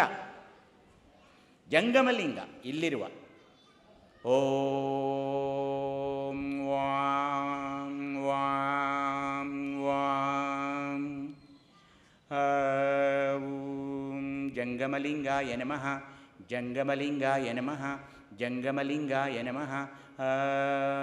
ಓಂ ಜಂಗಮಲಿಂಗಕ್ಕೆ ಶರಣು ಶರಣಾರ್ಥಿ, ಜಂಗಮಲಿಂಗಕ್ಕೆ ಶರಣು ಶರಣಾರ್ಥಿ, ಜಂಗಮಲಿಂಗಕ್ಕೆ ಶರಣು ಶರಣಾರ್ಥಿ ಅಂದಾಗ ಇಲ್ಲಿ ನನ್ನ ಹೃದಯ ಒಂದು ಹೃದಯ ಸದೃಢ ಆಗುತ್ತೆ, ಹಾರ್ಟ್ ಅಟ್ಯಾಕ್ ಆಗೋಲ್ಲ, ನಿಮ್ಮ ರಕ್ತನಾಳಗಳು ಬಲಿಯುತವಾಗ್ತವೆ, ನಿಮ್ಮ ಬ್ಲಡ್ ಪ್ರೆಷರ್ ಕಂಟ್ರೋಲ್ ಆಗುತ್ತೆ, ಡಯಾಬಿಟಿಸ್ ಕಂಟ್ರೋಲ್ ಆಗುತ್ತೆ. ಅಷ್ಟೇ ಅಲ್ಲ, ಈ ಜಂಗಮಲಿಂಗ ಅಂದರೆ ಏನಂದರೆ ಚರಿಸೋ ಲಿಂಗ. ಇದು ಜಂಗಮಲಿಂಗ ಅಂದರೆ ಚರಿಸೋ ಲಿಂಗ. ಹೀಗಾಗಿ ನೀವು ಒಂದು ಕಡೆ ಕೂತೋರು 1 ಗಂಟೆ ಮೇಲೆ ಅಲ್ಲಿಯೇ ಕೂತ್ಕೊಳ್ಬಾರ್ದು ಅನ್ನೋದೇ ಜಂಗಮಲಿಂಗ. ನೀವೇನು ಮಾಡ್ತೀರಿ? ಈಗ ಕೂತ್ಕೊಂಡಿರ್ತೀರಿ, ಟಿ ವಿ ಅದೇ ಹಾಳಾದ ಸೀರಿಯಲ್ಲು, ನಿನ್ನೆ ಸಾಯಂಕಾಲ ಇವತ್ತು ಮುಂಜಾನೆ ಮತ್ತೆ ಅದೇ ರಿಪೀಟು, ಮನೆ ಹಾಳು ಸೀರಿಯಲ್ಲು, ಮನೆ ಹೊಡೆಯೋ ಸೀರಿಯಲ್ಲು, ಮನೆ 1 3 ಬಾಗಿಲು 10 ಬಾಗಿಲು ಏನೋ ಇರ್ತವೆ. ಆ ಸೀರಿಯಲ್ ನೋಡಿ ನೋಡಿ ನೋಡಿ 3 ತಾಸು ಅಲ್ಲೇ ಕೂತ್ಕೊಂಡು ಜಂಗಮಲಿಂಗ ಅಂದರೆ ಚರಿಸೋದು, ಯಾವಾಗಲೂ ಚರಿಸೋದು. ಯಾಕೆ ಇವ್ರಿಗೆ ಬೇಕು? ಪೂಜ್ಯರಿಗೆ, ಇಳಕಲ್ ಶ್ರೀಗಳಿಗೆ ಯಾಕೆ ಅದು ಯಾತ್ರೆ ಮಾಡಬೇಕು? ಯಾಕೆ ಜಂಗಮಲಿಂಗ ಅಂದರೆ ಚರಿಸೋದು. ಸಮಾಜದಲ್ಲಿ ಯಾವಾಗಲೂ ಚರಿಸ್ತಾನೇ ಇರೋದು. ನಾವು ಅಷ್ಟೇ, ಯಾವಾಗಲೂ ವಾಕಿಂಗ್ ಅನ್ನಿ, ವ್ಯಾಯಾಮ ಅನ್ನಿ, ಯಾವಾಗಲೂ ಇದು ಇರಲೇಬೇಕು. ಅದೇ ಜಂಗಮಲಿಂಗ. ಹೀಗಾಗಿ ಈ ಮುಂದಿನ ಈ ಸ್ಥಳದಲ್ಲಿ ಜಂಗಮಲಿಂಗದ ಆರಾಧನೆ ಅಂದರೆ ಏನಂದರೆ ನಡೆ ಮತ್ತು ನುಡಿ ಒಂದಾಗಿರಬೇಕು. ಆ ಜಂಗಮಲಿಂಗದ ಆರಾಧನೆಯಾಗಬೇಕು. 4ನೇದು ಸುಮನಹಸ್ತ ಇಲ್ಲಿ ಬರುತ್ತೆ. ಅದು ಪ್ರಸಾದಿ ಲಿಂಗ. ವಿಶುದ್ಧಿ ಚಕ್ರ ಪ್ರಸಾದಿ ಲಿಂಗ. ಇಲ್ಲಿ ಥೈರಾಯ್ಡ್ ಸಮಸ್ಯೆದು ಆಗಬಾರ್ದು, ಗೊಗ್ಗರ ಧ್ವನಿ ಆಗಬಾರ್ದು, ಧ್ವನಿ ಸರಿಯಾಗಿರಬೇಕು, ಮಾತನಾಡೋಕ್ಕೆ ಬರಬೇಕು ಸರಿಯಾಗಿ, ಅನ್ನ ಸರಳವಾಗಿ ಹೋಗಬೇಕು, ನೀರು ಕುಡಿಯೋಕ್ಕೆ ಬರಬೇಕು. ಇಲ್ಲಿ ಯಾವ ಹಸ್ತವನ್ನು ಕೊಟ್ಟರು ಇದೆಲ್ಲ ಸರಾಗವಾಗಿ ಆಗಬೇಕಂದ್ರೆ ಸುಮನಹಸ್ತ ಅಂತ ಕೊಟ್ಟರು. ಸುಮನಹಸ್ತ ಅಂದ ತಕ್ಷಣ ಇಲ್ಲಿ ಭಾಳ ಜನರಿಗೆ ಗಾಬರಿ ಆಗಬಹುದು. ಅದು ಏನಿದೆ ಅಂದರೆ ಸುಮನಹಸ್ತ ಅಂದರೆ ನೋಡಿ, ನಾನು ಓದ್ತೀನಿ, ನೀವು ಕೇಳ್ಕೊಳ್ಳಿ, ಗಾಬರಿ ಆಗಬೇಡಿ. ಪ್ರವೃತ್ತಿ ಲೋಕದ ಜಡಾತ್ಮರಂತೆ ವಾರ, ತಿಥಿ, ನಕ್ಷತ್ರ, ಹುಣ್ಣಿಮೆ, ಅಮಾವಾಸ್ಯೆ, ಪಂಚರಾತ್ರಿ, ಶುಭ ಅಶುಭ, ಹೋಮ, ನೇಮ, ತೀರ್ಥಯಾತ್ರೆ, ಹಠಯೋಗ ಇವೆಲ್ಲ ಶೈವ ಕರ್ಮಗಳು ಈ ಮೊದಲಾದ ನಡತೆಗಳಿಗೆ ಮೋಹಿಸದೆ ಸದ್ಭಕ್ತ ಶರಣಗನ ಶ್ರೀ ಗುರುಲಿಂಗ ಜಂಗಮದ ತೀರ್ಥ ಪ್ರಸಾದದಲ್ಲಿ ಮೋಹವುಳ್ಳಾತನೇ ಸುಮನಹಸ್ತನೆನಿಸುತ್ತಾನೆ. ಎಲ್ಲ ಬಂದು ನೋಡ್ರಿದ್ದಾರೆ, ಯಾವ ಬಿಟ್ಟಿಲ್ಲ ಅವರು. ವಾರ, ತಿಥಿ, ನಕ್ಷತ್ರ, ಹುಣ್ಣಿಮೆ, ಅಮಾವಾಸ್ಯೆ. ಯಾವ ಹುಣ್ಣಿಮೆ ಯಾವ ಅಮಾವಾಸ್ಯೆ ರೀ ನಮಗೆ? ಯಾವುದಿಲ್ಲರಿ ನಮಗೆ, ಯಾವುದೂ ಇಲ್ಲ, ನಮಗಿಲ್ಲ. ನಾವು ಯಾವಾಗಲೂ ಉಪಮಾತೀತರು. ನಾವು ಶರಣರನಂದರೆ ಏನು ಆ ಪರಂಪರೆಯವರು, ಆ ಕುಲದಲ್ಲಿ ಹುಟ್ಟಿದವರು ನಾವು ಹೆಮ್ಮೆ ಪಡಬೇಕ್ರಿ. ನಮಗೆ ಹುಣ್ಣಿಮೆ ಗೊತ್ತಿಲ್ಲ, ನಮಗೆ ಅಮಾವಾಸ್ಯೆ ಗೊತ್ತಿಲ್ಲ, ವಾರ ಗೊತ್ತಿಲ್ಲ, ತಿಥಿ ಗೊತ್ತಿಲ್ಲ. ನಾಳೆನೇ ಮದುವೆ ಅಂದರೆ ನಾಳೆ ಅಲ್ಲ, ಈಗ ಸದ್ಯ ಮದುವೆ ಮಾಡೋಣ ಅಂದರೆ ತಯಾರು. ನಾವು ಅದನ್ನ ನೋಡಬಾರ್ದು. ಒಂದು ಕ್ವಿಂಟಲ್ ಅಕ್ಕಿ ಒಗಿತೀರಲ್ಲ ಅವ್ರ ಮಾರಿಗೆ ಎಷ್ಟು ಹಿಂದೆ ಕುತ್ತಾಂಸದ ಒಗಿತಾನೆ ಅದನ್ನ ಅಕ್ಕಿ ಅದೇ ಒಂದು ಅನ್ನ ಮಾಡಿ ಯಾರು ಬಾಯಾಗ ಹಾಕಿದ್ರೆ ಹಾಂ ವಿಚಾರ ಮಾಡಬೇಕಲ್ಲ. ಈ ಈ ಈ ಧರ್ಮ ಏನಂದ್ರೆ ಬರೀ ವಿಚಾರ ಮಾಡೋಕ್ಕೆ ಹಚ್ತೈತಿ ನೋಡ್ರಿ ನಿಮಗೆ. ಭಕ್ತಿ ಎಂಬ ಪೃಥ್ವಿಯ ಮೇಲೆ ಗುರುವೆಂಬ ಬೀಜವಂಕುರಿಸಿ ಲಿಂಗವೆಂಬ ಎಲೆಯಾಯಿತು ವಿಚಾರವೆಂಬ ಹೂವಾಯಿತು. ವಿಚಾರ ವಿಚಾರ ವಿಚಾರ ಮಾಡೋಕ್ಕೆ ಹಚ್ತೈತ್ರಿ ಇದು ಬರೀ. ನೀವು ಒಂದು ವಚನ ತಗೊಳ್ಳೋದ ವಿಚಾರ ಮಾಡೋಕ್ಕೆ ಶುರು ಮಾಡಿ, ನಿಮಗೆಲ್ಲ ಆ ಸತ್ಯದ ಬೆಳಕು ಅರ್ಥ ಆಗ್ತಾ ಹೋಗುತ್ತದೆ. ನಾವು ಆಗ ಬಿಡಲಿಲ್ಲ. ಅವರು ಬೆಸಗೊಂಡರೆ ಶುಭ ಲಗ್ನವೆಣ್ಣಿರಯ್ಯ, ರಾಶಿಕೂಟ ಋಣ ಸಂಬಂಧ ಉಂಟೆಂದು ಹೇಳಿರಯ್ಯ, ಚಂದ್ರಬಲ ತಾರಾಬಲ ಉಂಟೆಂದು ಹೇಳಿರಯ್ಯ, ನಾಳಿನ ದಿನಕ್ಕಿಂದಿನ ದಿನ ಲೇಸೆಂದು ಹೇಳಿರಯ್ಯ. ಇಲ್ದಿದ್ರೆ ಈ ಥರ 1400 ಪುಟದ ಪುಸ್ತಕ ಬರೆಯೋಕ್ಕಾಗಲ್ಲ. ನಾಳೆ ಮಾಡೋನು ಬಿಡ್ರಿ, ಮುಂದಿನ ತಿಂಗಳು ಬರೆಯೋನು ಬಿಡ್ರಿ, ಅದನ್ಯಾರು ಓದ್ತಾರೋ? ಕೆಲವರು ಅಂದ್ರೆ ನನಗೆ ಇದನ್ಯಾರು ಓದ್ತಾರೆ, ಇದನ್ಯಾಕೆ ಬರೆಯಕತ್ತೀರಿ ದವಾಖಾನೆ ಕೆಲಸ ಬಿಟ್ಟಂತ ಹೇಳಿ. ಇಲ್ಲ, ನನಗಾಗಿ, ನನ್ನ ಶರಣರಿಗಾಗಿ, ನನ್ನ ಧರ್ಮಕ್ಕಾಗಿ ನಾನು ಬರೆದಿದ್ದೀನಿ. ಅದನ್ನು ಯಾರು ಓದ್ತಾರೋ ಯಾರು ಬಿಡ್ತಾರೋ ನನಗೇನಾಗಬೇಕಾಗಿದೆ? ಅವನು ಈಗಾಗಲೇ ನನಗೆಲ್ಲ ಕರುಣಿಸಿ ಬಿಟ್ಟಿದ್ದಾನೆ. ಹೀಗಾಗಿ ಬಂಧುಗಳೇ, ಪಂಚಾಂಗ ಅಂತ ಏನು ಬಂತು ನೋಡ್ರಿ, ಪಂಚಾಂಗವೆಂದು ಕಳವಳಗೊಂಡು ಜೋಯಿಸನ ಕರೆಸಿ ಕೈ ಮುಗಿದು ಕಾಣಿಕೆಯ ನಿಕ್ಕಿ ಎಲೆ ಅಡಿಕೆಯ ಕೊಟ್ಟು ಜೋಯಿಷ್ಯನ ವಾಕ್ಯವು ಸಕಲ ಕಾರ್ಯಕ್ಕೆ ಸಿದ್ಧಿ ಎಂದು ಅವನ ಬಾಯ ತೊಂಬಲುವ ತಿಂಬ ಹಂದಿಗಳಿರ. ಅಯ್ಯಪ್ಪ, ಹೆದರಿಕೆ ಆಗುತ್ತಲ್ಲ. ಅದಕ್ಕೆ ನಾವು ಇಂಥ ವಚನಗಳನ್ನು ಓದೋದಿಲ್ಲರಿ, ಹೆದರಿಕೆ ಆಗುತ್ತೆ. ಎಲ್ಲಿ ಬೀಳೋದು ಅಷ್ಟೇ, ಸುಮ್ಮನೆ ಹಸಿವಾದಡೆ ಭಿಕ್ಷಾನ್ನಗಳು ಉಂಟು ಅಷ್ಟೇ. ಎತ್ತಬಲ್ಲಿರಯ್ಯ ಶಿವಾಚಾರದ ಪದ್ಧತಿಯನ್ನು ಪಂಚಾಂಗವೆಂಬ ಶಬ್ದಕ್ಕೆ ಅರ್ಥವ ಹೇಳಲರಿಯದೆ ಜೋಯಿಸರು ಕೆಟ್ಟರು. ಪಂಚ ಅಂದರೆ 5, ಅಂಗವೆಂದರೆ ದೇಹ, ಪೃಥ್ವಿ, ಅಪ್ಪು, ತೇಜ, ವಾಯು, ಆಕಾಶ, ಈ 5 ಕೂಡಿ ದೇಹವಾಯಿತು. ಆ ದೇಹದೊಳಗೆ ಕಾಮ, ಕ್ರೋಧ, ಲೋಭ, ಮೋಹ, ಮದ, ಮತ್ಸರದಚ್ಚು ಮುರಿಯುವುದೇ ಪಂಚಾಂಗ. ವಚನಕಾರರು ನಿರಾಲಂಬಿದೇವರು. ನಾವು ಅವ್ರಿಗೇನಂದ್ವಿ? ಅಲಕ್ಷಿತ ವಚನಕಾರರು, ನಿರ್ಲಕ್ಷಿತ ವಚನಕಾರರು. ನನ್ನ ಪ್ರಕಾರ ಪೂಜ್ಯರೆಲ್ಲ ಕ್ಷಮಿಸಬೇಕು. ಎಲ್ಲ ಶರಣೆಯರು ಶಿವಯೋಗಿಗಳೇ, ಎಲ್ಲರೂ ಶಿವಯೋಗಿಗಳು. ಅವರು ಇವ್ರು ಮಾಡ್ಕೊಂಡಿಲ್ಲ, ಅವ್ರು ಮಾಡ್ಕೊಂಡಿದ್ರು, ಅವ್ರು ಹಂಗಿದ್ರು, ಇಲ್ಲ. ಎಲ್ಲರ ಮೇಲೆ ಎದೆ ಮೇಲೆ ಲಿಂಗ ಇತ್ತು, ಎಲ್ಲರೂ ಶಿವಯೋಗನ ಮಾಡ್ಕೊಳ್ತಿದ್ರು, ಎಲ್ಲರೂ ಶಿವಯೋಗಿಗಳೇ ಆಗಿದ್ರು. ಇದನ್ನು ನಾವು ಅರ್ಥ ಮಾಡ್ಕೊಳ್ಬೇಕು, ಅದನ್ನ ಎಲ್ರಿಗೂ ಹೇಳಬೇಕು. ಈ ವಚನ ತುಂಬ ದೊಡ್ಡದಿದೆ, ನಾನು ಹೇಳ್ತಾ ಹೋದರೆ ಅದು ತುಂಬ ಆಗುತ್ತೆ. ಪಂಚಾಂಗವನ್ನು ನಾವು ಮಾಡಬಾರ್ದು, ನೋಡಬಾರ್ದು. ಕಲ್ಲ ಮನೆಯ ಮಾಡಿ, ಕಲ್ಲ ದೇವರ ಮಾಡಿ, ಆ ಕಲ್ಲ ಮೇಲೆ ಕೆಡದಡೆ ದೇವರೆತ್ತ ಹೋದರೋ ಲಿಂಗ ಪ್ರತಿಷ್ಠೆಯ ಮಾಡಿದವಂಗೆ ನಾಯಕ ನರಕಾಗುಹೇಶ್ವರ. ನಮ್ಮ ಊರಾಗ ಒಬ್ಬರು ಪೂಜ್ಯರು ಪೇಪರ್ದಾಗ ಬತ್ರಿ, ಅಜ್ಜಾರ ಇಳ್ಕಲ್ ಅಜ್ಜಾರಿಗೆ ಸೇರ್ತೈತಿ ನ್ಯೂಸ್, ಅದಕ್ಕೆ ಹೇಳತ್ತೀನಿ. ವೀರಭದ್ರ ದೇವರಿಗೆ ಅವರು ಪ್ರಾಣ ಪ್ರತಿಷ್ಠಾಪನೆ ಮಾಡಿದ್ದರಿ, ಪೇಪರ್ದಾಗ ಬಂದಿತ್ತು. ವಿರಕ್ತ ಮಠಾಧೀಶರು. ಮರುದಿವ್ಸ ನಮ್ಮ ಹಾಸ್ಪಿಟ್ಲಾಗ ಒಂದು ಹುಡುಗ ಹಾವು ಕಡಿಸತ್ತಿರಿ ಪಾಪ. ತೊಗೊಂಡು ಬಂದರು, ವಿಷಕಾರಿ ಹಾವು ಸತ್ತಿತ್ತು. ಆ ಪೂಜ್ಯರಿಗೆ ಫೋನ್ ಮಾಡಿದೆ, ಅಜ್ಜಾರ ಮತ್ತು ನಿನ್ನೆ ವೀರಭದ್ರೇಶ್ವರ ಪ್ರಾಣ ಪ್ರತಿಷ್ಠಾಪನೆ ಮಾಡಿದ್ರಿ, ಹೋದ ತಿಂಗಳು ಯಾವುದೋ ದುರ್ಗಾದೇವಿಗೆ ಪ್ರಾಣ ಪ್ರತಿಷ್ಠಾಪನೆ ಮಾಡಿದ್ರಿ, ಒಬ್ಬ ಮಗ ಅದಾನು, ಹಾವು ಕಡ್ದೈತಿ, ದಯವಿಟ್ಟು ಬಂದು ನೀವು ಒಬ್ಬ ಮಗ ಅದಾನ್ರಿ, ಅವ್ವ ಅಪ್ಪ ಭಾಳ ತ್ರಾಸ ಮಾಡ್ಕೊಳಕ್ತಾರು, ಬಂದು ಪ್ರಾಣ ಪ್ರತಿಷ್ಠಾಪನೆ ಮಾಡಿರಿ ಅಂದೆ. ಏನ್ರಿ ಡಾಕ್ಟ್ರ್ ಜೋಕ್ ಮಾಡ್ತೀರಿ ನನ್ನ ಜೋಡಿ? ನಾ ಅಂದೆ, ಅಲ್ಲ ಪೇಪರ್ದಾಗೆಲ್ಲ ಬಂದಿತ್ತು ನೀವು ಪ್ರಾಣ ಪ್ರತಿಷ್ಠಾಪನೆ ಮಾಡಿದ್ದ, ಮತ್ತು ಸತ್ತವ್ರಿಗೆ ಯಾರು ಪ್ರಾಣ ಕೊಡ್ತಾರೆ ಅದಕ್ಕೆ ಪ್ರಾಣ ಪ್ರತಿಷ್ಠಾಪನೆ ಆತಾರ್ರಿಪ್ಪ, ಹೌದಿಲ್ರಿ? ಇಲ್ಲೂ ಭಾಳ ಜನ ಹಿರಿಯರದಿರಿ.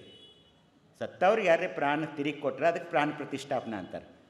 ವೀರಭದ್ರ ಮೂರ್ತಿಗೆ, ಹನುಮಂತಿಯವ್ರಿಗೆ, ದುರ್ಗಾದೇವಿಗೆ ಪ್ರಾಣ ಪ್ರತಿಷ್ಠಾಪನೆ ಅಂದರೆ ಏನು ರೀ?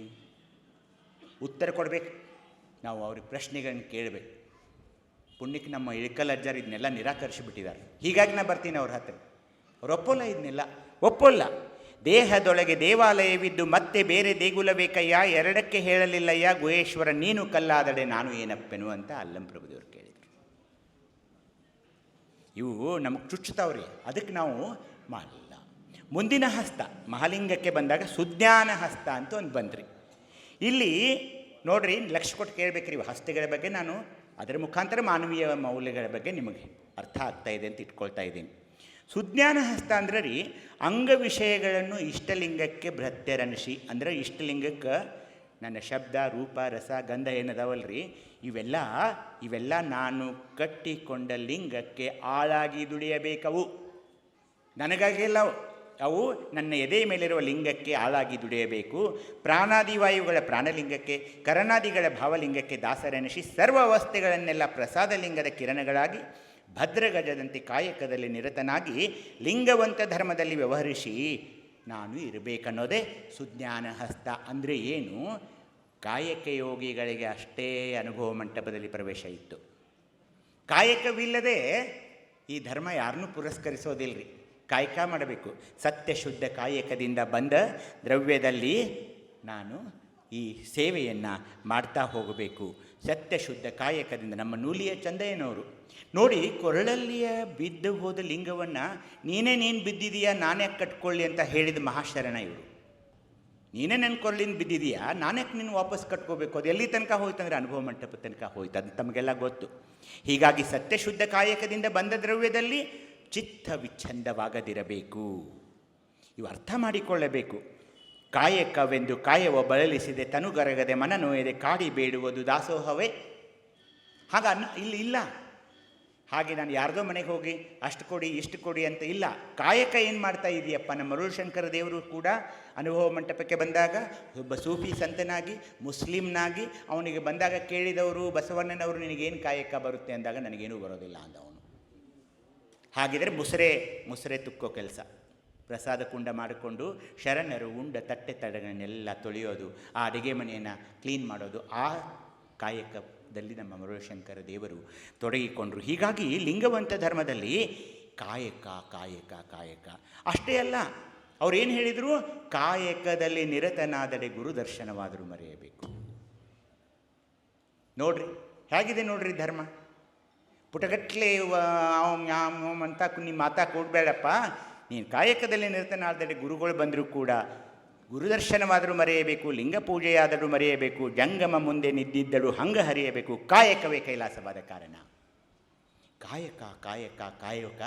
ಅದು ಅಲ್ಲದೆ ಇಲ್ಲಿ ಏನಿದೆ ಅಂದರೆ ಆಸೆ ಎಂಬುದು ಅರಸಿಂಗಲ್ಲದೆ.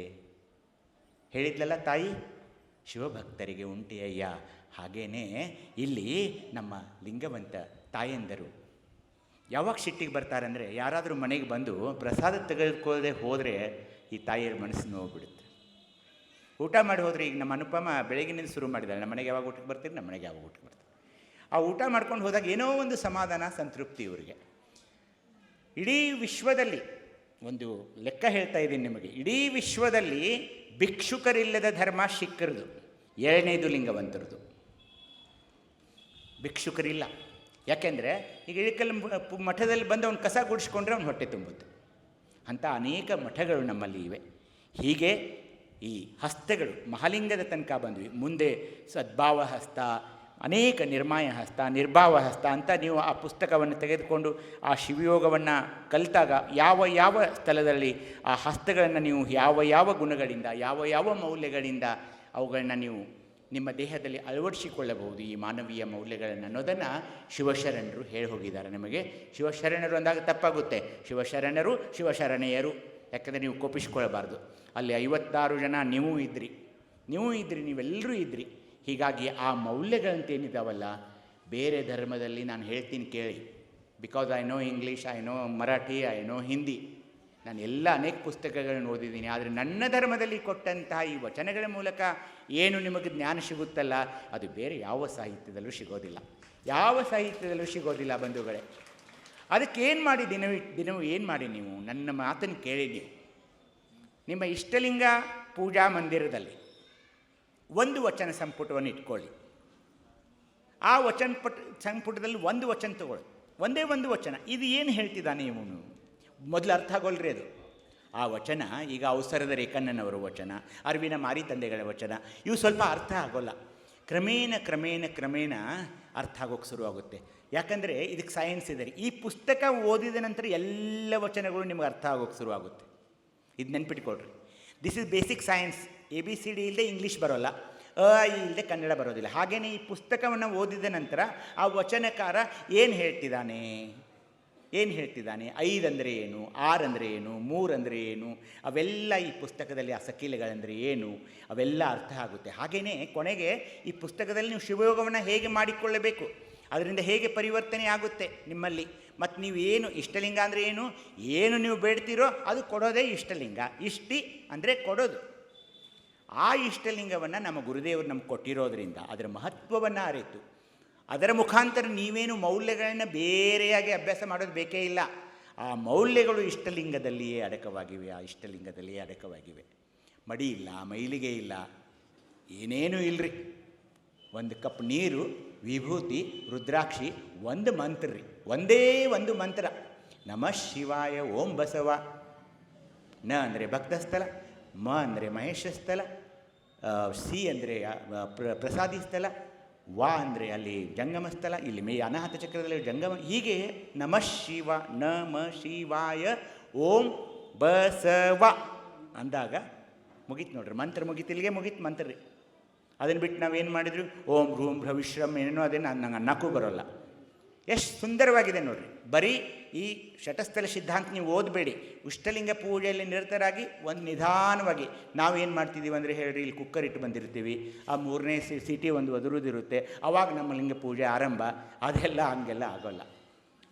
ನಮ ಶಿವಾಯ ಓಂ ಬಸವ ಅಂದಾಗ ಈ 9 ಲಿಂಗಗಳನ್ನು ನೀವು ಹೇಳ್ತಾ ಇದ್ದೀರಿ.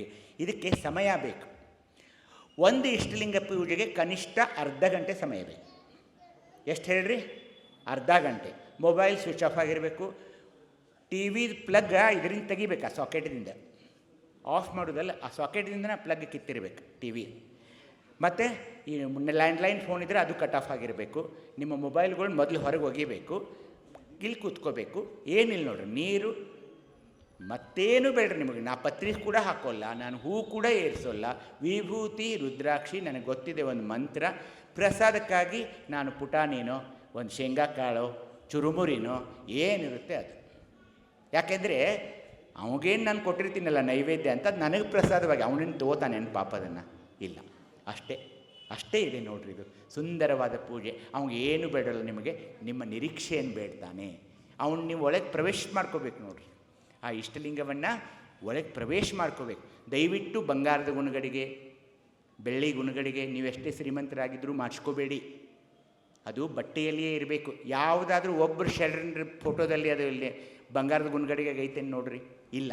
ಯಾಕೆಂದರೆ ಆ ಸಹಸ್ರಾರ ಚಕ್ರದಲ್ಲಿರುವ ಮೆಲೆಟೋನಿನ್ ಗ್ರಂಥಿ ಸ್ಫುರಿಸುವ ಕದಳಿ ಅಥವಾ ಅಮೃತ ರಸ ಏನಿದೆಯಲ್ಲ, ಅದು ದೇಹದಲ್ಲಿ ಯಾವಾಗಲೂ ಸ್ರವಿಸ್ತಾ ಇರುತ್ತೆ.